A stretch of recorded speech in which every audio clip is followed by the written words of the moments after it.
Yeah, I don't have a lot to say. I think we have at least two big ideas to discuss.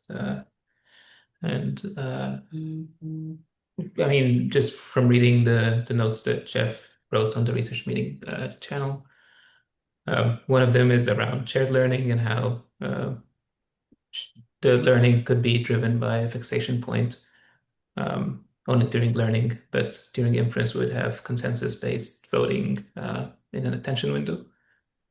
Um, and there are other ideas about how to learn, how to bring back the behavior into a morphology model, but it's not just behavior. It could be more general uh, motion feature sequence that could be learned, like a trajectory or something like that. So Yeah. yeah, yeah. You go ahead, Jeff, I guess. All right. All right. I'll take it up. I'm gonna talk about the second one first. So I just have a short presentation we can walk through, but I didn't develop the ideas much further from when I wrote them. But I thought we could all discuss them. I think there's some really interesting ideas there, and we'll see where they go. So with that, I'm going to share my screen if that's okay, and then I'm going to switch over to my web browser. Hopefully, you can all see that. You see that Yeah. Excalibur I'm drawing now? Yes. Yeah. All right. So um, this is just to illustrate this idea about this learning of trajectories.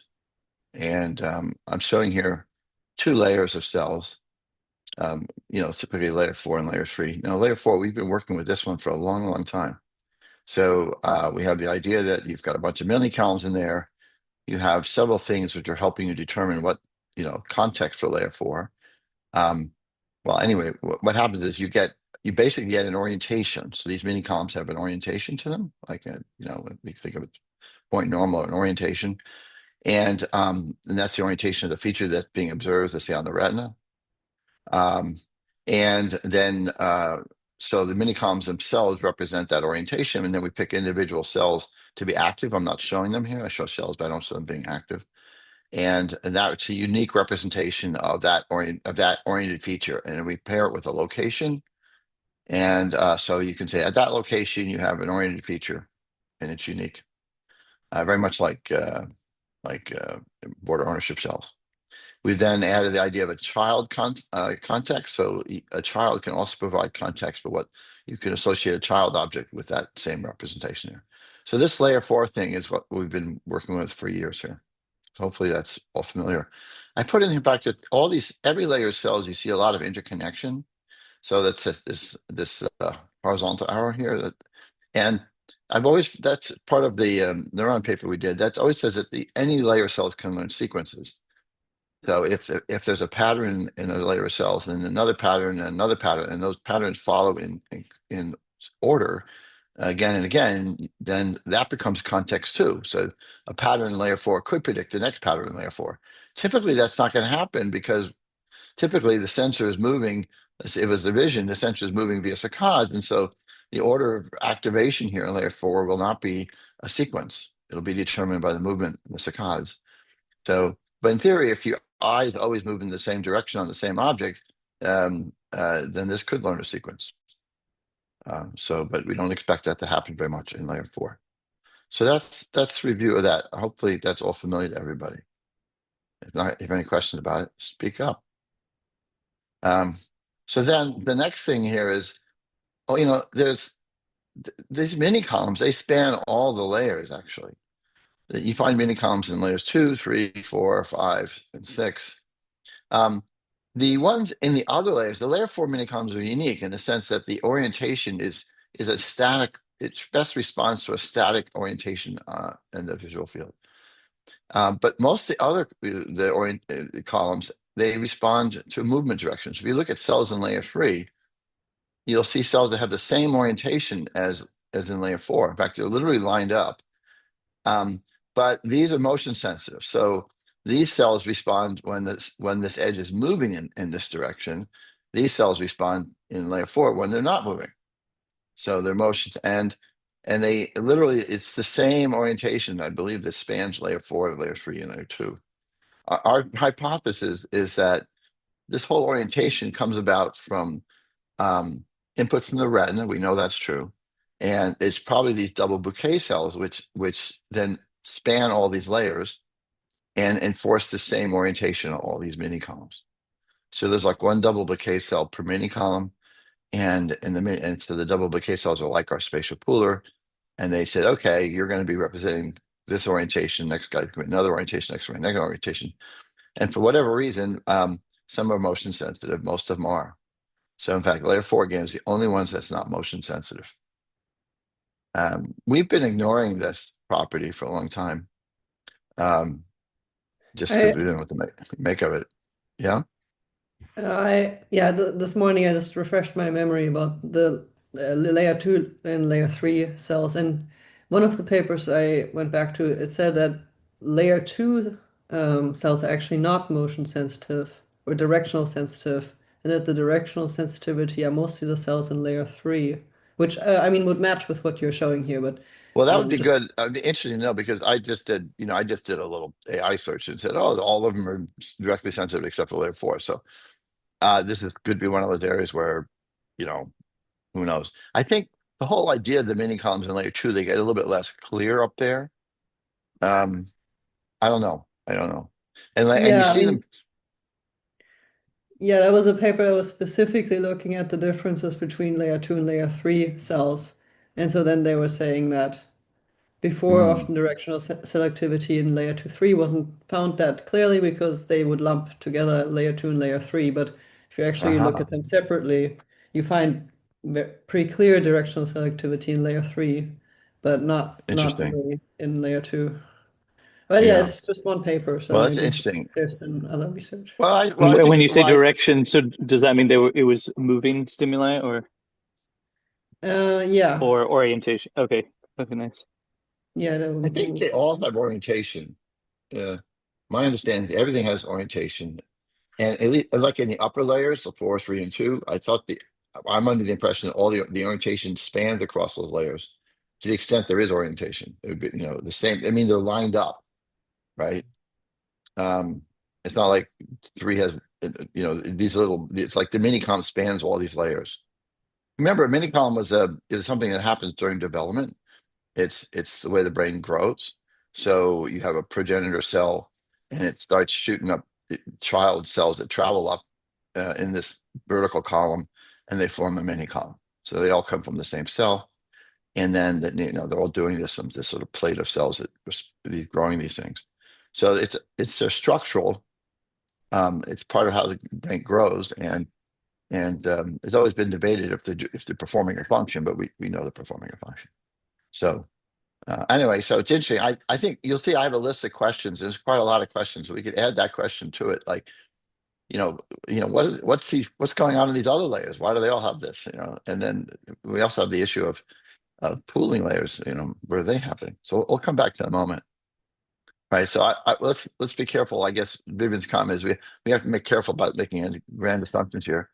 They definitely layer 3 cells are directionally oriented. Yeah. Um, And so, again, these cells respond when the thing's moving, and these cells respond when the thing is static. Okay, so the idea that came up here was that there's no other, as far as I know, there's no other real context. There's no location signal coming to layer 3. There's no child object projecting to layer 3. So these cells up here would just respond when you have an edge that's moving in this visual field. And the basic insight here, as I've written here, is that these cells learn a trajectory through space. They can learn any kind of moving trajectory, um, and um, and it would occur. It would occur. Imagine that if it only would work if the retina was doing smooth pursuit. So it's tracking. Let's say you're tracking you know, something moving through space or a dot moving or the edge of something, but you're tracking with smooth pursuit.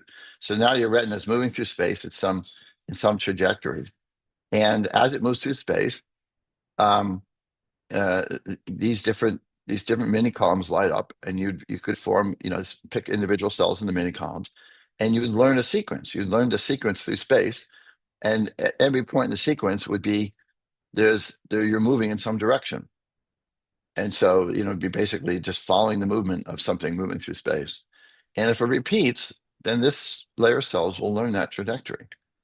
Um, and that's all it can do. And it does it independent of any reference frame because it's not tied to a particular location. It's not getting input in layer 6.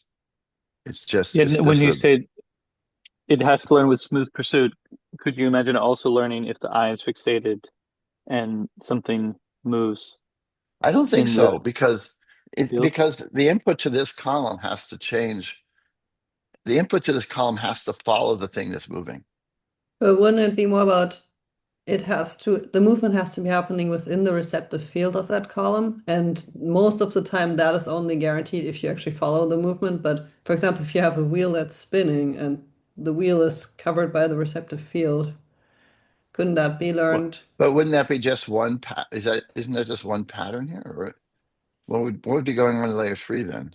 I mean, layer 3, the only thing layer 3 is the only thing those cells in layer 3 represent are edges moving in some direction. So Yeah, Yeah, well, I I guess that's what you're. I mean, to your point about it being like a sequence, if let's say something moves locally, okay, so that's a flow pattern, and now we saccade to where it is now, and then we see another flow pattern, and then saccade.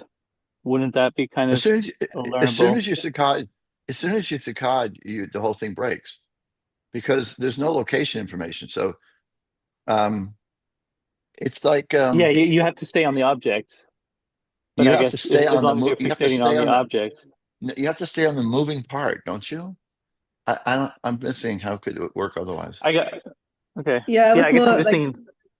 if the moving part stays within the receptive field. And But I then would guess I anything wasn't be? thinking that directional movements are the only things that can be in there. I thought like rotation or other kind of movements could also be represented. Like it would just be spatial pooling, Mm, and the most common movements detected within a receptive field would right. assign But too many maybe columns. I'd have to think about that. But uh, So basically, well, the I child object movement has to be happening within Right. that receptive field. Most of the time, you have to move the receptive field to follow it. So you have right. to do I don't. some I pursuit. mean, But I think. Well, I think if we think about like classic V1, that there's no consideration or anything like that. I mean, it's just oriented. The common things are oriented edges that move. Um, I suppose that I don't even know what it means to move within the receptive field. It'd be like saying it's like saying, oh, the little edge is. I don't know what it would mean. It seems like as soon as the edge starts moving, it's going to move out of your receptive field. It's like, well, it's like um, if the change that's detected isn't movement, it's rotation. mhm. And rotation by definition stays at the same location. So you're not going to do smooth pursuit. You're not going to like if you have a wheel, But then your eyes are not going that's just. to. But that would be just one feature. That would be just like I have one feature.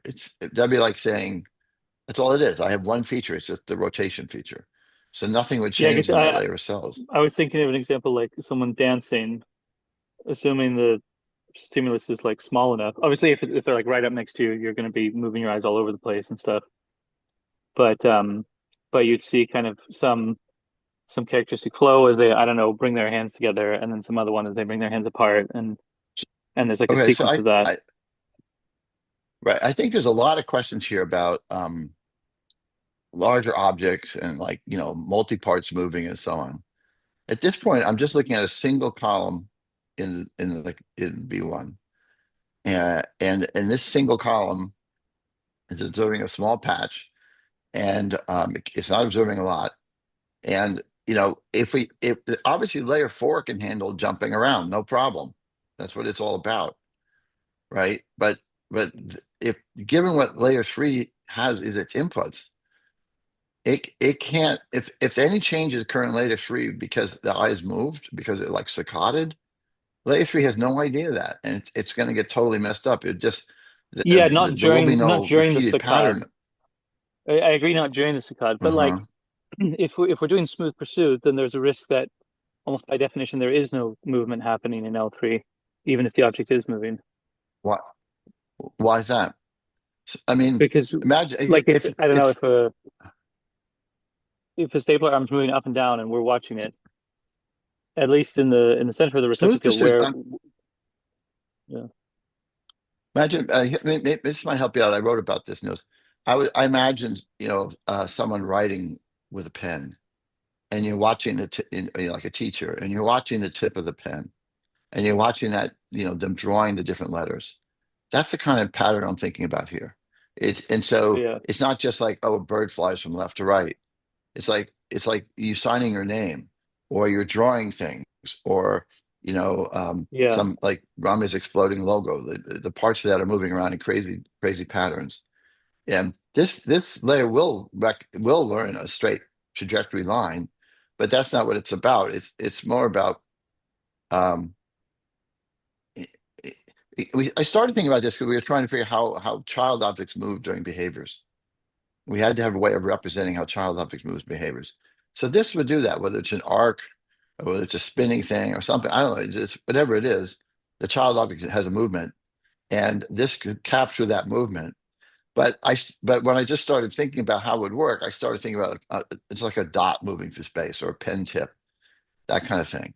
And you're right. watching someone write the letter six, and then so you see the tip of the pen coming around, and you like, you see. Oops, let me see if I can get this here.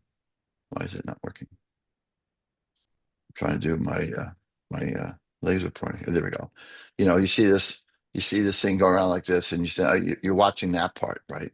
So I'm drawing a six, and But the the mechanism first should time you still see it, work you with, follow your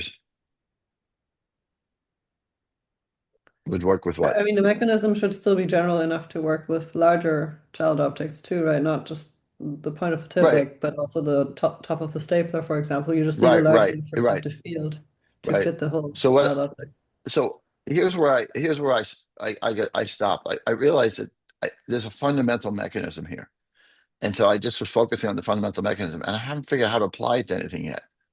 So, so you'll see in my list of things, I didn't actually try to make this work with behaviors yet, because I just got so interested in this basic mechanism, um, and how it gets applied. We'll have to think about that quite a bit. Um, but what I did realize, and I think I still understand why. I think you have to have smooth pursuit. I don't know how it can work, without smooth pursuit. Maybe you could explain that to me. Um, because this thing, basically, this thing requires that the input pattern repeats over and over again, and otherwise it can't learn a sequence. And so and you can't have any variation. You have to be following the thing that you're trying to learn. If there's a trajectory through space, whatever it is, you have to follow the thing that's moving. If you move off the thing that's moving, you're going to get confused. So it could represent an entire object moving. It could represent a point, like a tip of a pen. It could represent your fingertip moving over an object. That's one I think is used a lot on. Um, like another one, if this was your fingertip and your fingertip is moving around the rim of a cup, this layer three here could learn the circular shape of the rim of the cup, because you follow the circle with your finger all the time. It would learn that. As a trajectory through space, not like a features at locations, but like a circle. Um, It seems like, yeah, it's reasonable to assume that you can do smooth pursuit when you're learning an object behavior. But then when doing inference, it seems like we infer behaviors all the time without tracking the object. Um, right, right. So this is one of my points. I have a list of issues here. It's clear that these two models interact with each other. Like I can learn the letter six by learning how to draw it, right? And yet I can also recognize it without that, and so I can do our classic layer four inference on it. So they sort of go together somehow. That you can mix and match these two. You can learn one way, and then or you can learn, maybe you learn at the same time. I don't know, but Yeah, and but what's nice clearly, about that, oh yeah, I was just gonna say what's nice about that is it fits with kind of, or like the way you've been talking about behavioral state recently about it. Like what was previously L4 to L4 type coupling, and we weren't really sure how that would fit with the biology. This would be L4 to right? L3 coupling, which Well, that is would fit is right supported. here. Right, right, right. Uh, So yes, good point. Right. and it's even more complicated because I think a lot of layers are doing this now, right? So it's like and now anywhere I see like, oh, there's a layer of cells with an directionally sensitive thing, and they're not getting location information, well, they're probably learning some sort of trajectory. Um, the other thing was really clear is intriguing by this. So does everyone understand the mechanism now? Is that clear how the mechanism works? I was a bit confused now by the last comment that you can also use L4 for inference. Like, how would I infer behavior with Uh, L4? no, I'm just saying. I think this came up when Neil said I might learn the letter by drawing it, right? But then, or maybe you said this, Vivian. Later, I can just look at it and I don't have to follow it. I don't, I learn it as a spatial pattern. Well, So I have a. I meant more you can recognize behaviors without doing smooth pursuit on them. Like I can recognize that a bird is flying off next to me, or I can recognize a car that's moving from my periphery into my field of view. I don't have to track everything that's happening around me to recognize those behaviors. I can see someone is closing a box on the table next to me without tracking the top of the lid. Uh, like, Right. Well, I think we have to be careful here. Um, so there's a lot, I'm aware of things moving towards me all the time, right? And we have all kinds of reflexive reactions to that to get out of the way and things like that. But it doesn't mean you know what it is. If you want to recognize a thing moving towards you, you have to do smooth pursuit. I think that's the general belief. As you can see something moving towards you, but if you want to know what it is, like you typically, you almost always automatically will smooth pursuit. If it's like whatever it is, your eyes track it. It's involuntary, and so that's at least saying, okay, I can't even recognize the object unless I start tracking it. But then I'll also, at that point, I'll know, of course, know where it's moving. But I'm talking about learning I particular mean, trajectories, not just recognizing something's moving. yeah, I mean, but I can distinguish whether someone is opening a drawer or closing a door in my periphery. Like it seems like I'm able to distinguish different behaviors without actually following them. Um, I don't know. Um, that it all depends on what there's so much context there too, right? If I know there's a door and something's moving, then I'll know that the door is opening. It's like because if I have the context of knowing that there's a door there. Yeah, I mean, Yeah. I don't know If if I I maybe, mean, yeah, what you just said maybe is that like well, the feature response that we're storing in L3, it would be nice if that's sufficiently general that that could come from smooth pursuit, or it could come from flow when our eyes aren't moving. And yeah. it feels like that should be possible. And if it is, then we can kind of generalize between those two. Um, but here's the problem here. This is a column. We're looking at one column here. So for this column to learn something, it has to stay on the object. It has to be tracking the object. It can't just pass through it. Um, this column, this layer of cells, if it's going to learn a trajectory, it has to stay on yeah, it. we have to continue attending Uh, to it. Uh, I guess it still feels like you you have to. could It has to be. It has to either not. the object could be moving kind of in a fixed area, like we were talking about earlier, or it feels to me like the object can move a bit, then you move your eyes, see it moving, move your eyes, see it moving. Like I don't know if it has to be I don't see how continuous that's in that going to way, work. but I don't see how that can work. I don't know how that's going to work. It seems to me this would work fine if this was like your fingertip and you're moving your fingertip over the object. It works for that. As long as you move it in the same pattern every time. Um, it works for Yeah. smooth pursuit with the eyes. I don't see how it's going to work if all of a sudden this column is the pattern's coming in and out of this column. I don't see how to do that. but is your concern that Yeah. you'll follow like a different trajectory on the next time, or I'm because just if saying the this. movement is for the entire object, then it doesn't really matter where you are on it. So there's a single trajectory through time. The trajectory won't Well, change right. I'm just regardless of where so you I'm fixate on just it. looking at I'm just looking at this column and I'm not thinking broader than that. So here's the column, and this column, if it's getting input, right, if it's going to learn something, it has to get input. This column has to get input. No, not other Yeah, columns. This column, and if I'm going to learn a sequence, this column has to have a sequence of patterns in layer three, right. and that sequence of patterns because the what's coming in on that point of the retina is changing, and if it's if it's if if I have any saccades in between, then I will not have a high order sequence. I will not be able to predict anything because I won't know why the pattern changed. Um, but if as Well, long as I'm I on guess the same, as long as how I'm large are we? track, Are we going back to saying it's very narrow, or are we still saying it's large, like we started talking about in this Milan is we're or tracking a moving? point here.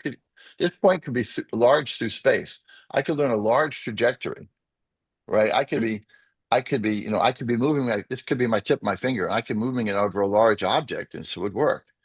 Yeah, but could it The be a receptive large? field, The receptive field could be large as well, like I don't know, the yes, but wing of a flapping the bird or something. it could be as large as this column's receptive field, but it can't be another column's receptive field, Sure. right? So this column, whatever this is, if this is a large receptive field, that would work. Um, right. So if this I was guess I like just feel higher like in the visual, if say for example like it's large enough that it captures like the movement of a bird's wing flapping up and down. If I saccade well, from remember, one part of the wing if it's to large, another part of the wing, if it's large enough then to be, yeah, if the receptive field of this column is large enough to capture a wing, by definition, there's no extra definition inside the receptive field of a column, right? The whole point of yeah, this, everything in the receptive field gets translated into this. So you can't right. say, oh, this is a large receptive field and it knows there's a wing. No, it's a large receptive field that knows there's I'm a not saying it very knows it's a large. wing. I'm not saying it It knows it's could. wing. I'm just saying it could move over the wing, like we could saccade over the wing, and it will consistently get movement, and we can consistently predict what that movement will look like depending on where we are in the behavioral sequence. I don't But that see how would it's be going to just work. because you're I just. moving very small steps. Like Yeah, because you're moving within the but receptive not field and not the space tiny is there. because yeah, it's the same thing we were talking about before. But I'm um, lost. I don't. I just don't understand how any saccade could work here. I'm missing this. yeah, Um, Yeah, I wasn't thinking necessarily of the cards. I mean, I really like this idea. I'm trying to make it just remove this. Like it just feels like a pretty strong constraint to always require smooth pursuit. Like I can sit at an intersection, I can perceive a lot of movement around me. I can perceive people walking. I can perceive cars driving. I don't have my eyes don't have to follow everything to recognize all these things. And so I'm just trying to make it work. And the way I was thinking it originally when I was reading your document was that the mini columns would pool the common movements. Like it would just be spatial pooling over the most common movements. So those movements could also represent like something spinning or rotating. It could also represent, well, no, I I'm don't know. confused there. Okay, Um, I don't think this to me this is not. I'm not proposing this is a mechanism to uh explain how we model cars moving through an intersection. Yeah, it's like describe this. I'm starting with what the neurons tell me. The neurons tell me that this thing can learn a trajectory, right? That's what it can learn. I'm just looking at the neurons and that's what they learn. They learn a trajectory. It could be any squiggly pattern. It could be your hands. It could be your signature. It could be any complex motion through space. That's what it could learn. This layer of cells could learn your signature. Um, and and that's all I'm starting with. I'm not going beyond that yet. I'm just saying, okay, here's this mechanism. Um, that's what it does. And so now when you're jumping ahead to like intersections and stuff, I'm like, oh, I wasn't thinking about that. I don't know. It's like so I'm yeah, just no, I kind of like, mean, I think it's a really nice mechanism for learning these behaviors. I just thought, yeah, since as far as I understand, it is supposed to be a general purpose mechanism for learning object behaviors. well, I think Um, I in was the just sense thinking, is there a way to do inference without having to do smooth pursuit? I, probably, but I don't know. Probably, right? Right. It's a great question. Uh, I don't know. It seems like we should be able to. It seems like Um, I was just thinking, could there even be a way for the lateral connections between columns to learn a sequence, like the sequence of something passing through your visual field from one direction to the other? Um, um, that would I be suppose quite specific on, or yeah, it wouldn't be that rotation invariant, but maybe we're not that rotation invariant, that kind of that thing. that would that would require that. Imagine I had that. Imagine I had a retina and I wanted to learn something moving through it without moving the eyes. that means that the pattern moving through it has to move across the retina in the exact position every time, in the exact Yeah. same place, right? Which doesn't seem Yeah. reasonable. Yeah. It seems Um, like maybe it's more of that would be more of a subcortical thing where you have a large receptive field that just detects large scale movements well, I in. do think there's a lot of this large scale movement things going on that don't necessarily have to be inferred. Um, Yeah. right. So, I think these are all good questions. It's going beyond where I wanted to start here, which was it felt like, okay, I don't even know how this works in our behavior models yet. I'll point that out. I was saying is that when we had a problem with the behavior models is because we felt that the learning the learning a behavior required its own reference frame, and we couldn't make that work.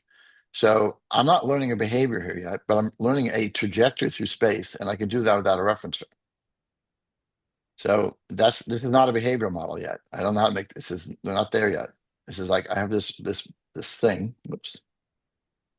Um, that learns these trajectories, and maybe it does more than I think it's doing, but at least I know it does that. And so it could learn an arc if I follow the edge of a stapler, or it could see, it could learn, I could learn something rotating. Um, it can learn behaviors that are independent of reference frames.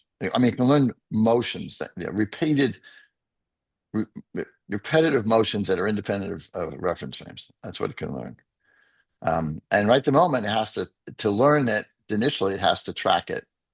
I don't see how it could do otherwise. Now, maybe. So, what I liked about this. So, first of all, I've never had an explanation before why we'd have cells like this. You know, why do we have motion sensitive cells? They seem to be everywhere, actually. And and so now at least I know it can do something. I also felt like we know that layer 3 projects to layer 5. It's a major projection for layer 3. And it's probably generating behaviors of the object. So when we think about the behavior of a column, what kind of not behavior, I should say, motor output. What kind of motor output for a column can have? Now all of a sudden I can say, oh, a motor output could be a learned trajectory through space, like signing your name or like moving in a certain pattern through space, which sort of opens up a little bit thinking about how the motor output of a column works. Um, so um, maybe I should go through my list of questions I have about this because we're starting to address them right now anyway. Before I do, I just want to point out that all these layers of cells that have these, layer 2 and layer 3 and layer 5 have these similar properties I'm showing here for layer 3. They all have apical dendrites, which of course is suggested that they can use time as well. So they're sequences and they can use time to help them know the speed at which they move through their trajectory. And layer 4 cells don't have that. And I So guess they that's could also use other contexts like actions that were performed to move through a behavior. Yeah, the input maybe from layer yeah, 5. yeah. Does layer 5 project to layer 3? I forget. Yeah. I think so. Okay, right. So it begs the question like, well, why isn't layer 3 the motor output layer? It's like, but it might be you're separating out anyway. It does feel like all of a sudden I have a behavioral component built into our basic model of layer 4 and layer 3, and that behavioral, not behavioral component, motor component, and that motor, so this layer 3 cell would be an ideal place to like, oh, if I want to draw the letter 6, this is where I'm going to do it. I can learn it that way. I can recognize 6 without, I can recognize 6 by just doing spatial inference, like our typical thing. But if I want to draw it, I need to go back to the memory of how it was drawn, how to move the pen. And this would do it. This should tell you how to write the letters. And that's what it does. All right, let's just look at my list of questions that I have here. The first one, I'm just pointing out this one right here. Oops, this one. I'm pointing out that this is not a behavior model. We have to go back and think about behavior models and say, like, can we make a behavior model work using this mechanism? And I haven't tried to do that yet.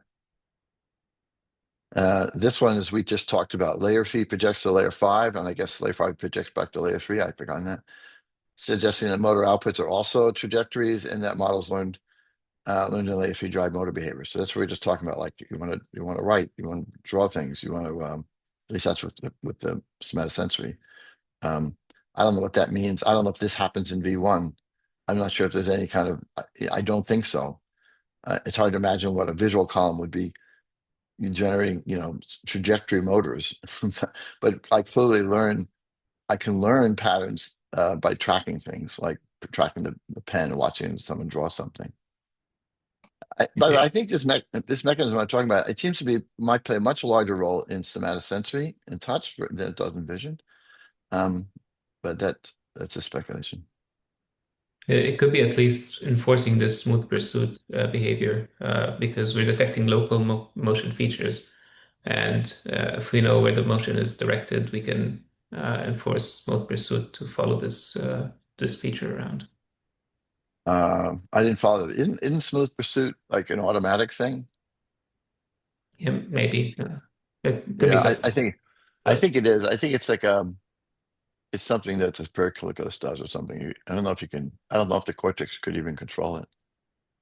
Um, yeah, I see what you're saying. There's You a said somewhat narrow range of conditions for it, I think. Like objects have first. to be moving at a certain rate. If you're I don't too know. slow, you start saccading. Too fast, you start saccading. There's like a sweet Right, spot. right. I don't know. Anyway, I think what you're saying is maybe this could tell the eye how to move and track something, Rami. It doesn't yeah, feel I like mean, it doesn't feel like that's happening to me. It's like I mean, my eyes don't generally go in weird directions. They clearly will follow. Yeah, I keep going back to watching someone draw something. It'll clearly do that. Or if I was watching you move your finger and manipulate something, um, smooth pursuit would occur there. But I don't. I never heard of the cortex generating smooth.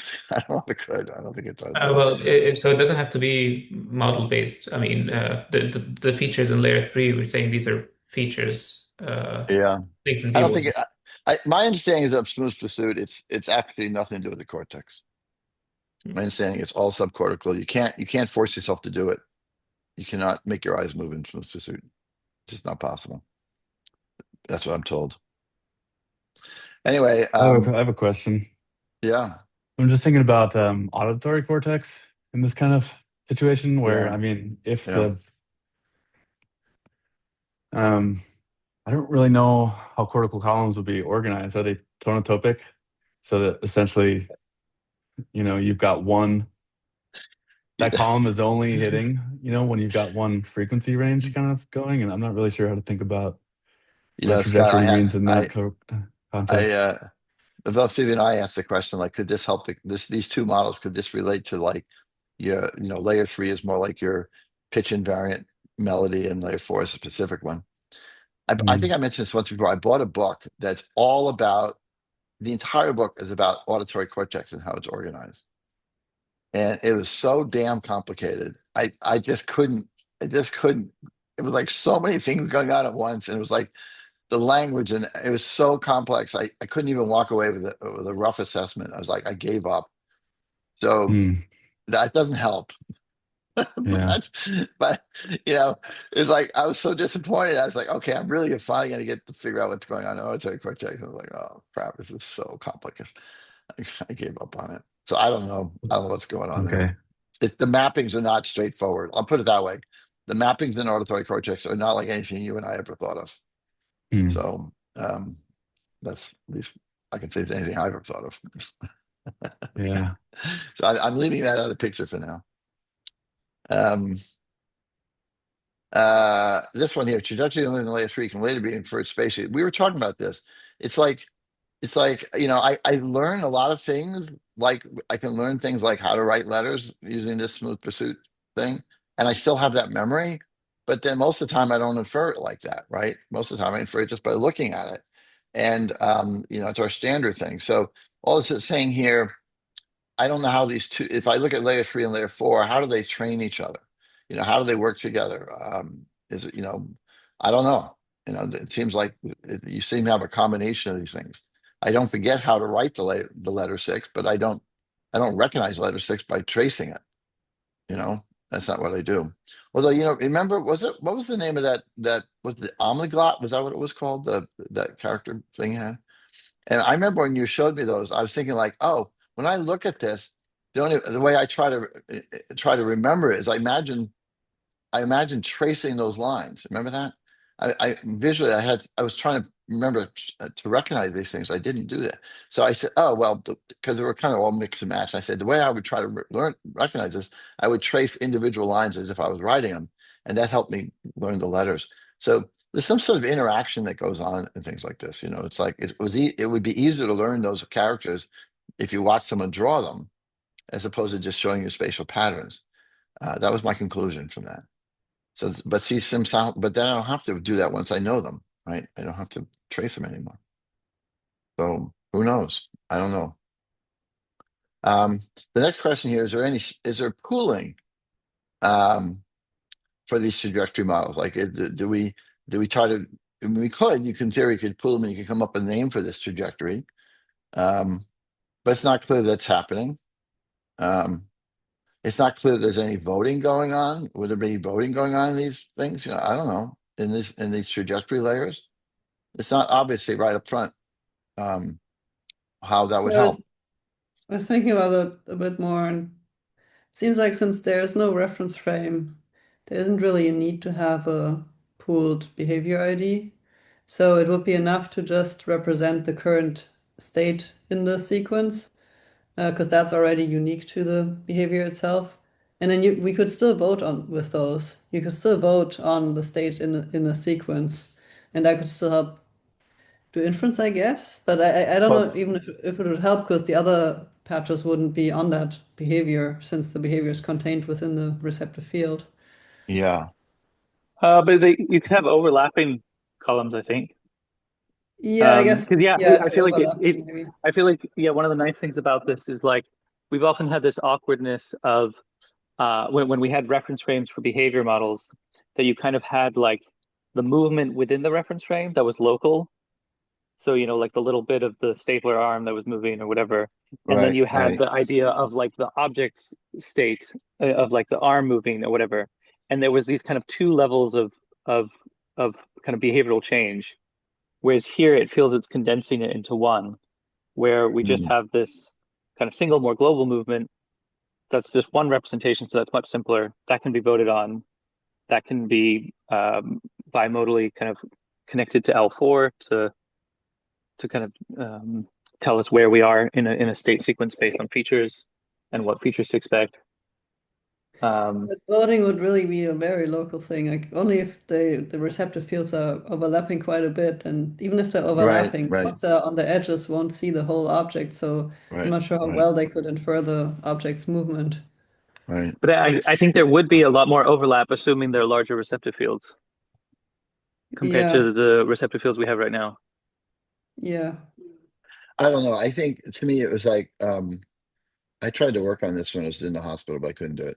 Uh, so I was thinking like, let's try to go and do let's go back and try to build a behavior model again. You know, start from scratch again and say, well, okay, how would we do it if I had this new tool here? Um, I don't even know how to begin that right now, but But I yeah, think we I can like do the it. idea of trying to do behavior models without reference frames and seeing if that works. But Right, right. and yeah, and then but it feels like it does connect a lot to the idea of having larger receptive fields for the movement change. Because if you I, don't, then it's hard I to don't, how the column would really be able to predict what to see. I don't know. I don't, you know, you have something in your head, Niels, when you say that larger reference range. I don't know. I'm not sure what you're thinking, but um, The thing that uh, Vivian had suggested in Milan. oh, that thing. Uh, Like that still feels important here. right, right. Well, that's interesting. If you could detect that, right, that's really right. That's really good. Right, because that's the trajectory we want to. One of the things that we concluded with this behavior is, with what I think we concluded is that a behavior is going to be associated with a child object, and if there's multiple different child objects moving, you have to track. They're sort of like the exploding logo. You have to learn them separately. And so, but on a particular, generally we associate a behavior with one child object that's changing or moving. And then we said, okay, then that the behavior could be determined, the movement could be determined by this larger receptive field, the Milan idea. And that should be learned here. I mean, that should be learnable in this mechanism. I don't know how you get. I don't know how it gets in there. I say yes. This should be that larger behavior should be learnable by this mechanism. But I don't. There's a lot of stuff in Oh, between those two. I thought you were like building I thought this was all building on that Right. assumption that we're able to detect the whole child object movements It within the is, but receptive it is, field. but I'm still confused now. I haven't put the But I think it's nice. I, Like I think they tie together great. really I nicely maybe it's because clear to you like guys. when it's larger, it's like okay, then why have a reference frame? Because it's kind of like we're already modeling the object. Um, and that's kind of I guess what I was trying to get about like small saccades. It's like if you're doing small saccades within the object, you're still within the object. The whole thing is moving. Um, I see. yeah. Yeah. All right. So I think. All right. So you guys are ahead of me here. Okay. I've been just focused on this little mechanism, and I haven't been able to bring it back into the whole behavior model yet. So maybe it's not that hard. I guess I I'd was want so one of you. surprised. It feels like you didn't even realize how powerful this new idea could be. No, Because I do you know like I knew how powerful it's going to be because here's how I I know thought it's powerful because it's a whole new idea that we haven't thought about, and it's occurring everywhere. So it's going to be used for everything. But I didn't think. I've been just playing around with the mechanism and seeing what its limits would be and how much it could learn and this kind of stuff. Um, I don't think and I realize this is part of the solution to the behavior model. I just didn't put them together yet. So okay, um, I just assumed that you already had it in your mind that this was the replacement for behavior models and I did, that's but how it would work with I didn't, larger. but I didn't try to make it work yet. Right? Okay, I yeah. didn't. I The goal was, can I learn the motion without a reference frame? Right? That was my goal. Could I learn could I learn like behaviors are basically these motion changes? Could I learn these motions without a reference frame? And the answer is yes. So, and it could be done in the same column. So that's great. It might be really simple, but maybe my brain's in a fog here. But I haven't been thinking about behavior model. I just been thinking about this little mechanism. I've been thinking about what it would mean in other layers. What would it be doing in layer 5? What would it be doing in layer 2? I mean, that's the kind of that's where I was at. I was like going back to like basic mechanisms here.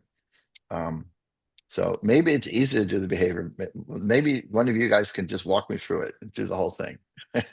Show me how it works because I haven't been thinking about that. Yeah, I guess Um, that's maybe why our questions in the beginning seemed so like general because we were already at least I was already trying to okay. make it work for all behaviors and yeah. All right. Well, I need help with that. I need help. You have to remind me how it's going to work. Um, But yeah, I so think I yeah, just, maybe we can do it. okay. All right. Can I just go through the Yeah, rest of it definitely my feels Yeah. list like here? things are coming together No, I easily, thought which so I think too. is always a good sign. But it's more like sometimes you figure something out, you take it apart and you look at the pieces. I'm looking at the pieces. I haven't put it back together yet. So it's like I'm Maybe Vivian fascinated and with I this have been new little particularly algorithm. anxious about the state of behavior models, so we were quick to Okay, jump right. on how this could help. So I mean, that was why I came up with this mechanism, right? That's where I was coming from. I said to Vivian, I said, I think I can get the behavior models back into the same column and I'm going to try. And so that was the goal. And I said, oh, look at this mechanism. This is really cool. This mechanism can do things. You can learn how to write, do your signature. You can learn that when your finger goes around the rim of a cup, you might recognize it as a circle using this mechanism in addition to maybe our existing mechanism. And so I was like, I just was doing all that stuff. Anyway, I thought of this on Tuesday, and I haven't been able to work on it Wednesday and Thursday. So it's like, give me a little slack here. So, um, okay. Um, what's the next one here? The general view is that direction center minicoms are found in layers 2, 3, 5, and 6. This suggests that multiple layers are learning trajectories. I don't know what they're doing. Um, Layer 2, 3, and 5 of acopal dendrites, further suggesting they're doing trajectory memory. I want to point out that even though layer 6 has motion sensitive mini columns, I don't think they're doing this. I think they're part of the grid cell mechanism and they work on a different principle. And I've talked about that on and off. So you have to be careful just because we see cells that are directionally sensitive in mini columns doesn't mean it's doing this. Because if I didn't know any better, I'd say, oh, layer 6 is doing the same thing. But I know better. That's not what they're doing. They were doing grid cells, and I needed something similar to that for grid cells.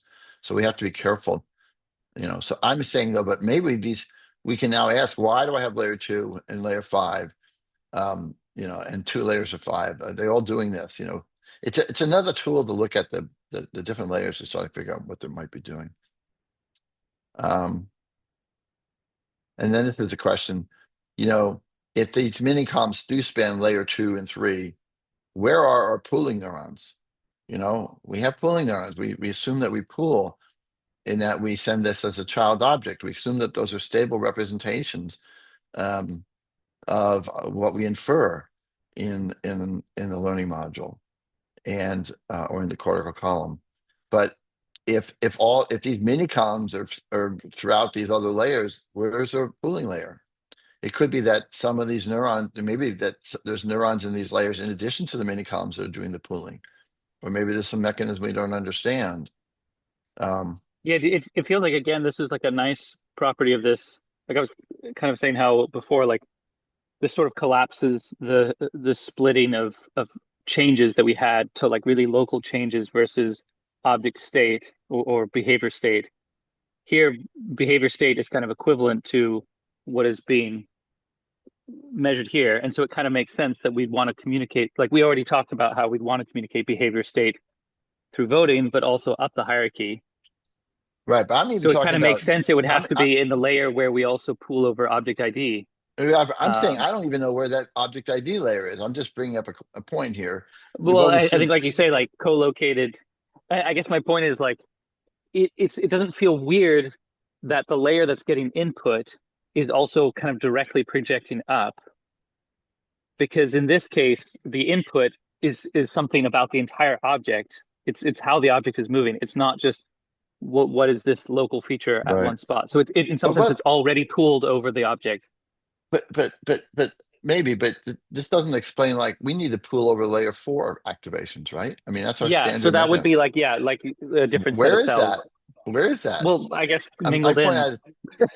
I don't know. Yeah. Well, so the classic view of these cortical columns and the mini columns, the classic view is that the excitatory cells are in the mini columns. These are the pyramidal cells and the spiny stellate cells. They're in the mini columns, and that the interneurons, the inhibitory cells are not in this mini column format. They can be different. They have they have a different arrangement in the column. But the classic view is all the excitatory cells are in the mini columns. And if that were the case, it's probably not true, but if that were the case, then you say which one of those are pooling? If they're acting like these mechanisms, we assume that the mini columns are for doing these, sparse representations. What cell is active over a series of patterns, Pooling is like some cells are active over a series of patterns. It just begs the question, where is this? Where's our pooling layer? Where's our if there's mini columns everywhere, where's the pooling layer? Um, I don't know. It's layer 3B is supposedly that's the lower layer 3 is the primary source to feed forward in the hierarchy. And so we would assume that would be the the object ID in terms of our models here. But there are mini columns there too. So it's like, wow, what's going on? It's weird to me. Do everyone understand the problem? It's like you got to have the mini columns serve a purpose, which is not pooling. And so we need some pooling neurons, or we need some new ideas or something. Those same pooling neurons have to be the ones that vote. So if they have long range Right, connections to other column, these are the right, ones right. that are pulling. That's a good clue. So we could look for those. This could be one of those cases where, when people do these anatomical reports, so often, they're just reporting on a subset of the cells, the ones they're looking for, the ones they detected. I don't know. And so, sometimes there might be a whole bunch of neurons that they don't talk about because they're not the ones they're looking for. Who knows? Anyway, I wish it was cleaner than this. It's a bit messy. It'd be nice if like, oh yes, here's the pooling layer. It looks just like we expect a pooling layer. And here's the the sequence memory layer. It looks just like we'd want for a sequence memory. It's not clear. It's not even clear if, if layer 2 is divided into 2 regions, or if, even if there is a layer 2, or, it's like all this stuff. It's kind of messed up.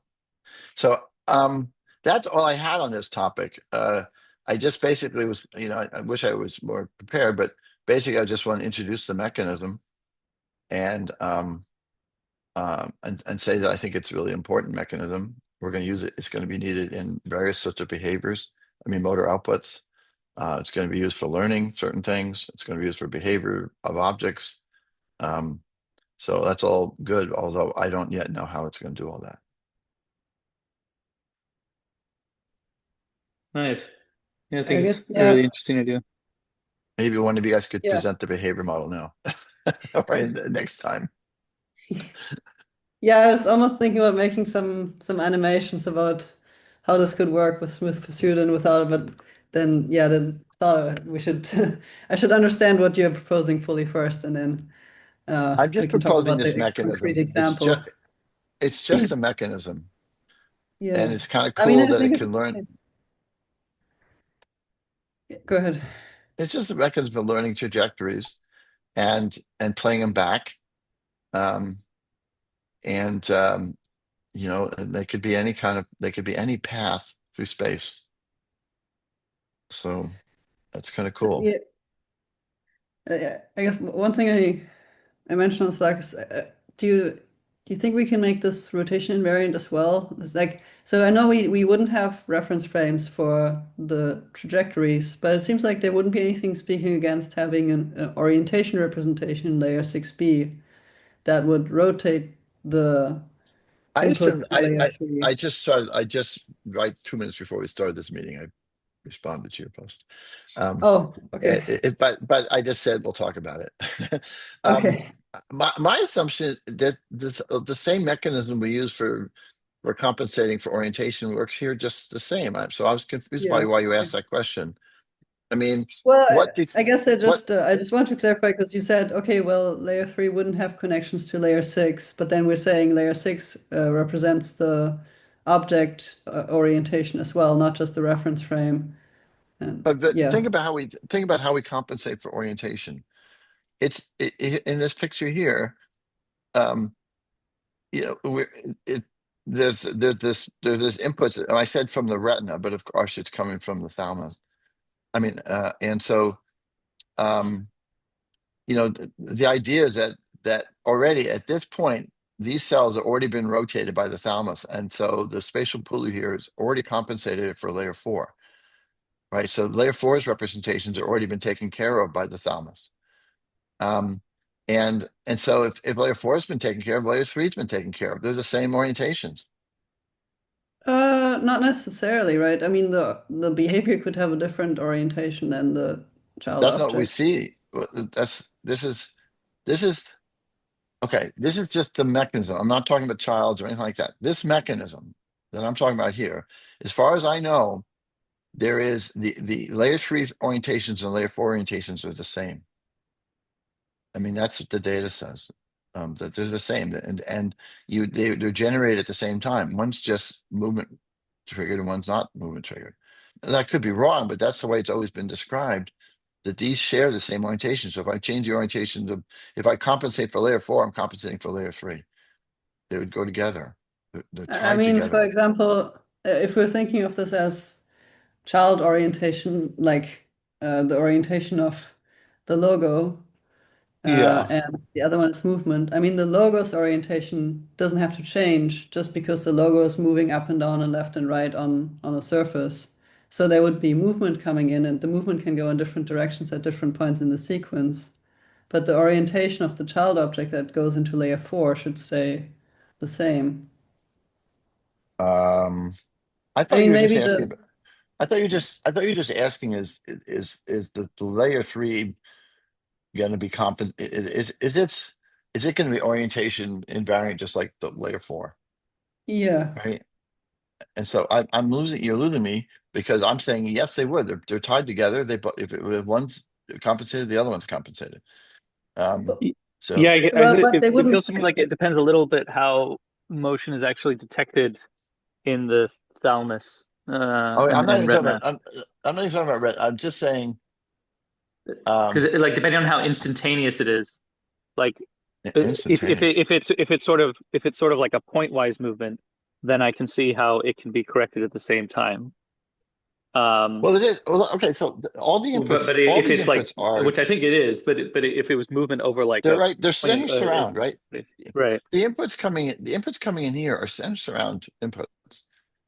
Um, Yeah. So then they're all center I surround. think I agree with you, Jeff, that yeah, the thalamus should just automatically like whatever orientation correction is happening. I think your point, Vivian, it feels like a different one, which is like, yeah, it could be we want to do a different correction because they're kind of talking about Yeah. different objects almost. But that maybe feels like a more complex. It like that doesn't mean the thalamus can't correct it. It just means that there might be situations where we'd want to correct them differently or something. But Okay, I Yeah, think for a so starting assumption, we should assume that these two have the same orientation. well, yeah, that's what I'm saying, that I don't think we can assume that. I copied the diagram below just to show what I'm trying to say. But you copied Uh, right where the diagram. just if you scroll down a bit. Oh, here, Yeah. this, yeah. Basically, Okay, what we have before is that we have layer 4 we can infer the object orientation, and then we can send the object orientation to thalamus, and then thalamus will rotate this input, right? That's the okay, standard thing. And yeah. so I don't think, in my mind, there isn't any issue with saying, okay, well, same thing happens here. Layer 3 helps us infer a behavior orientation. We use the behavior orientation to rotate the movement inputs in the thalamus and send the rotated ones up. I think no issue there. I just think these two can be different orientations. We can't use the same orientation. Hmm. yeah, I agree. It's preferable if we can separate those out. Otherwise, it Interesting, feels like you'd have interesting. to like inhibit one or something and say like, okay, this column is only going to represent the behavior because it's like a novel uh, rearrangement of two different Yeah.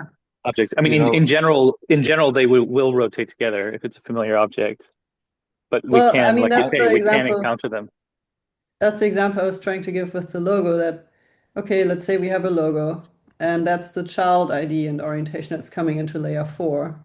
And the logo has a behavior, which is to move in a circle like this. And so the child orientation, the orientation of the logo is not changing. It's always like this. We're not rotating the logo or anything. But the movement input going into layer 3 is changing all the time. but And so, it's Well, not it's changing its changing, but it's not orientation. rotating. It's It's not not right, like but it's now rotating.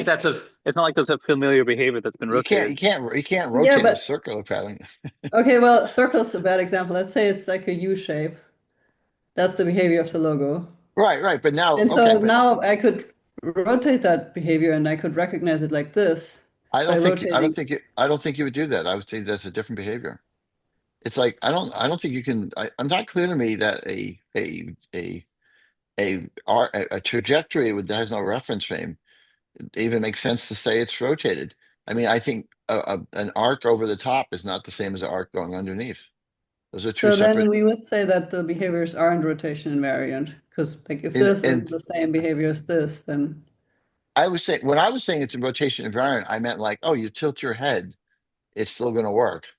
oh, I As mean opposed, that's more subcortical all compensation, right, I well, guess. well, there would be, but it's still using the thalamus. It's the same thing. So, Yeah, I meant if we can recognize the same behavior in oh, a I different see. Oh, I don't orientation. think it would be. Um, I mean, I think we'd want to be able to like I don't know the well, hinge or whatever, but I I don't don't know, think that but means we couldn't associate it as like a as a think about novel think about like you're like drawing a 9 and a 6. You know, they're different. But like with the light switch, you want to be able to recognize that switching behavior on switches on different orientations in No, the room. Might be but sideways, might be on the ceiling. I think people struggle with the 9 and 6 right, because it feels like they're the same. Yeah. right. My point is So I anyway. think partly our brain wants them to be the same symbol. I'm just saying, I'm not sure that on its own I could say this trajectory gets recognized and say, oh, it's not in the right orientation. I don't. I would. My first assumption would be no, it doesn't do that. It's like it's. Uh,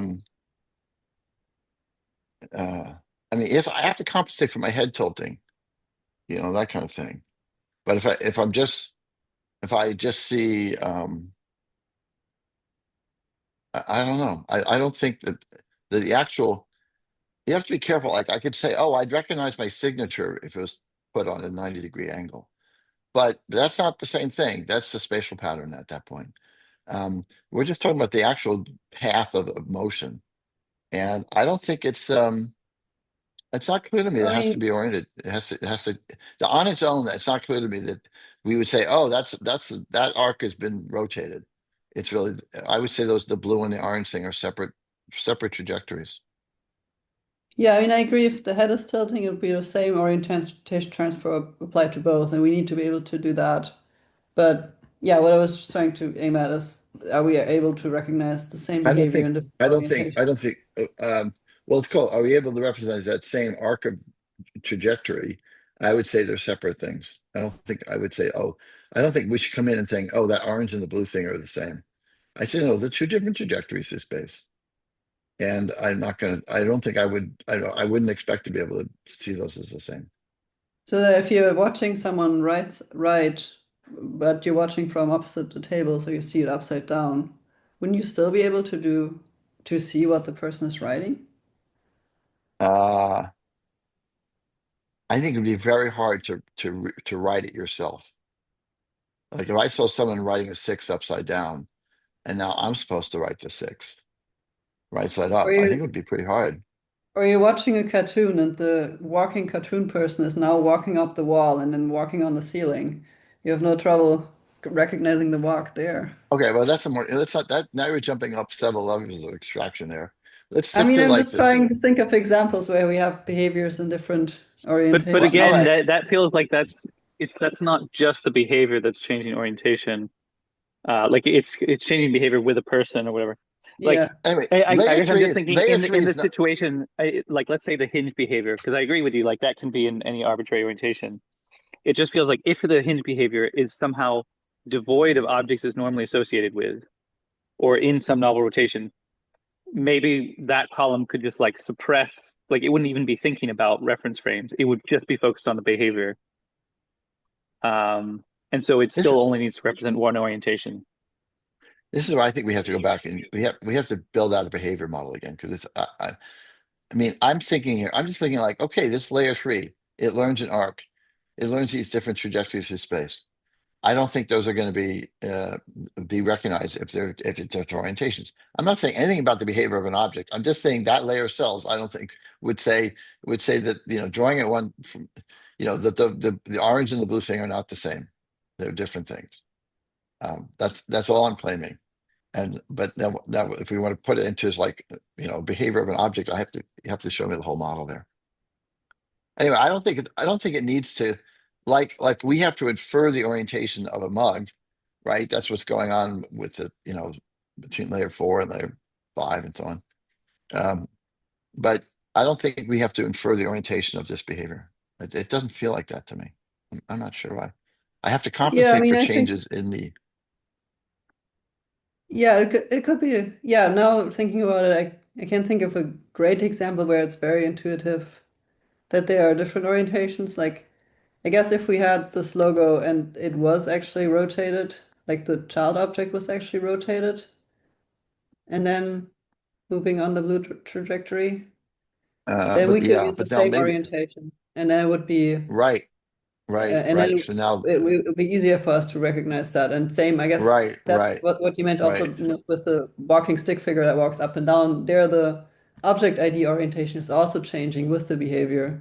So then we can use the same orientation here. So yeah, Right. maybe this one isn't able to infer a separate orientation. It tags Um, along. It tags along with the rest of layer four. It says whatever yeah, you're doing, that's what I'm doing. I guess it would just make it harder to apply a behavior we learned on one object to another object if it's not in the same orientation on that object. But I'm thinking Maybe. even regardless in that case, we may have to do something where like that column kind of shuts down its reference frame or like suppresses it because like otherwise we have to have learned a behavior and the reference frame that we want to apply it to in the same column in order for them to talk to each other. But if we just say, which may not be the case, like I don't know, now we want the bouncing ball behavior applied to mugs. Like, what if those aren't represented in the same column? But maybe the column that represents bouncing ball behavior can just kind of ignore bouncing ball morphology right now. You're going to now be a child of this mug or whatever. I don't know, something like that. It definitely feels like a something would I guess to work out, but but yeah, I'm like if we were confused. going to try I and would like to some. trying to get behaviors to generalize to other objects, it feels like we might need to do something like that. I'd like to see like the stapler opening and closing. Describe that. How are we doing that?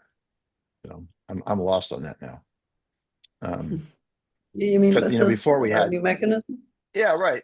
Because before we said, oh, we had a parent object, we had a child object, then we had a behavior object, and we had these three different models that are running, and I don't know what that picture is anymore because I got rid of the behavior model. So, but the behavior model had a lot of stuff in it. It was like a full column. So I have no doubt it's going to work. I don't have a picture in my head right now. How would I explain the staple model? Yeah. Yeah, I guess the way I was Maybe, thinking about it now was that you would have the stapler, and then for the movement of the top, you would have to have a receptive field that basically encompasses that can detect the movement of the whole child object that's so changing. wait, So so in the staple, I have a parent object and a child object. I have the y- stapler reference frame and I have the tops reference frame. Right? Where yeah, is the behavior? Where is this? Where is the motion of is being stored now? Is it in the parent or the child?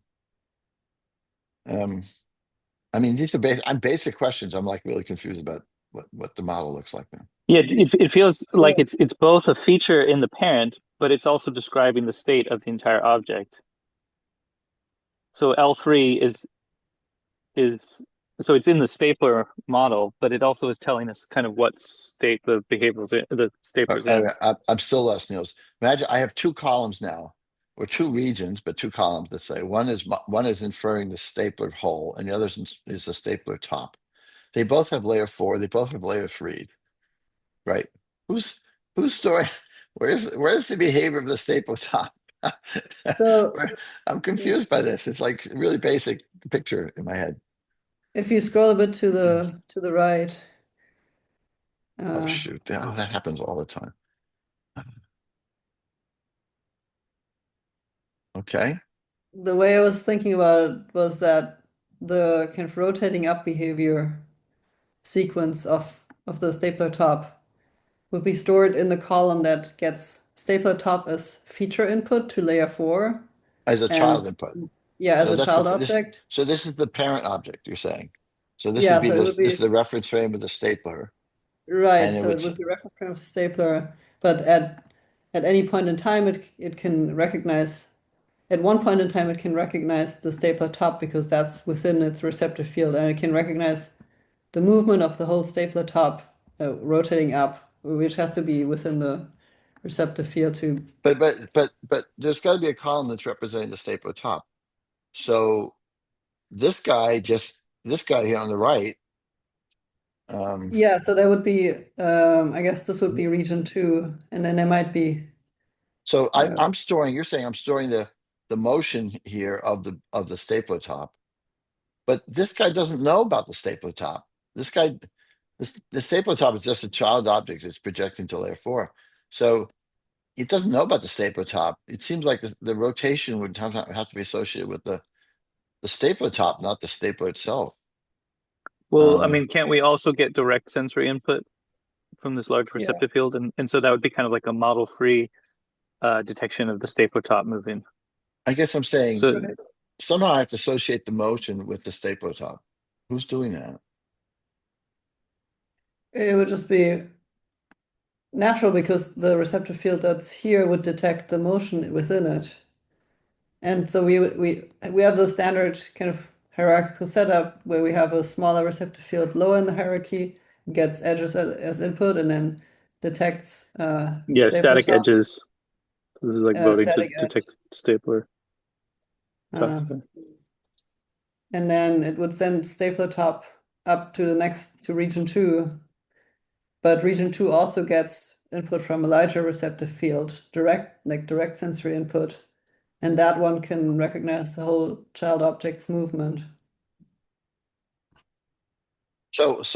But the whole stapler would say, "Oh, I have a movement of a child," but it doesn't know what the child is because it's um, Is that a um, problem? I don't know. I'm just trying to understand where the knowledge of things there is. I mean, this Um, one shouldn't be specific about the stapler, right? It should be just a behavior model independent of the morphology. It's just about there's something moving within my receptive field.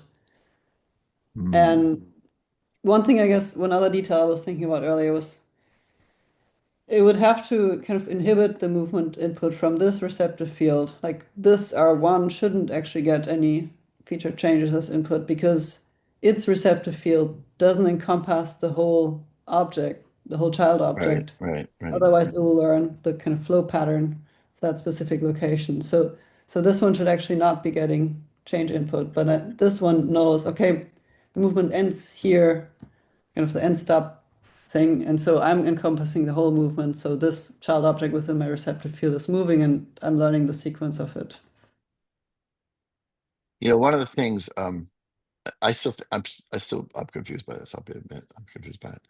Um, but one of the things that keeps coming up over and over again is this idea of these attentional windows where you might say, "Oh, I want to know the motion of this area, uh, like this whole stapler top. That's the thing I want to know." And that takes like an attentional field.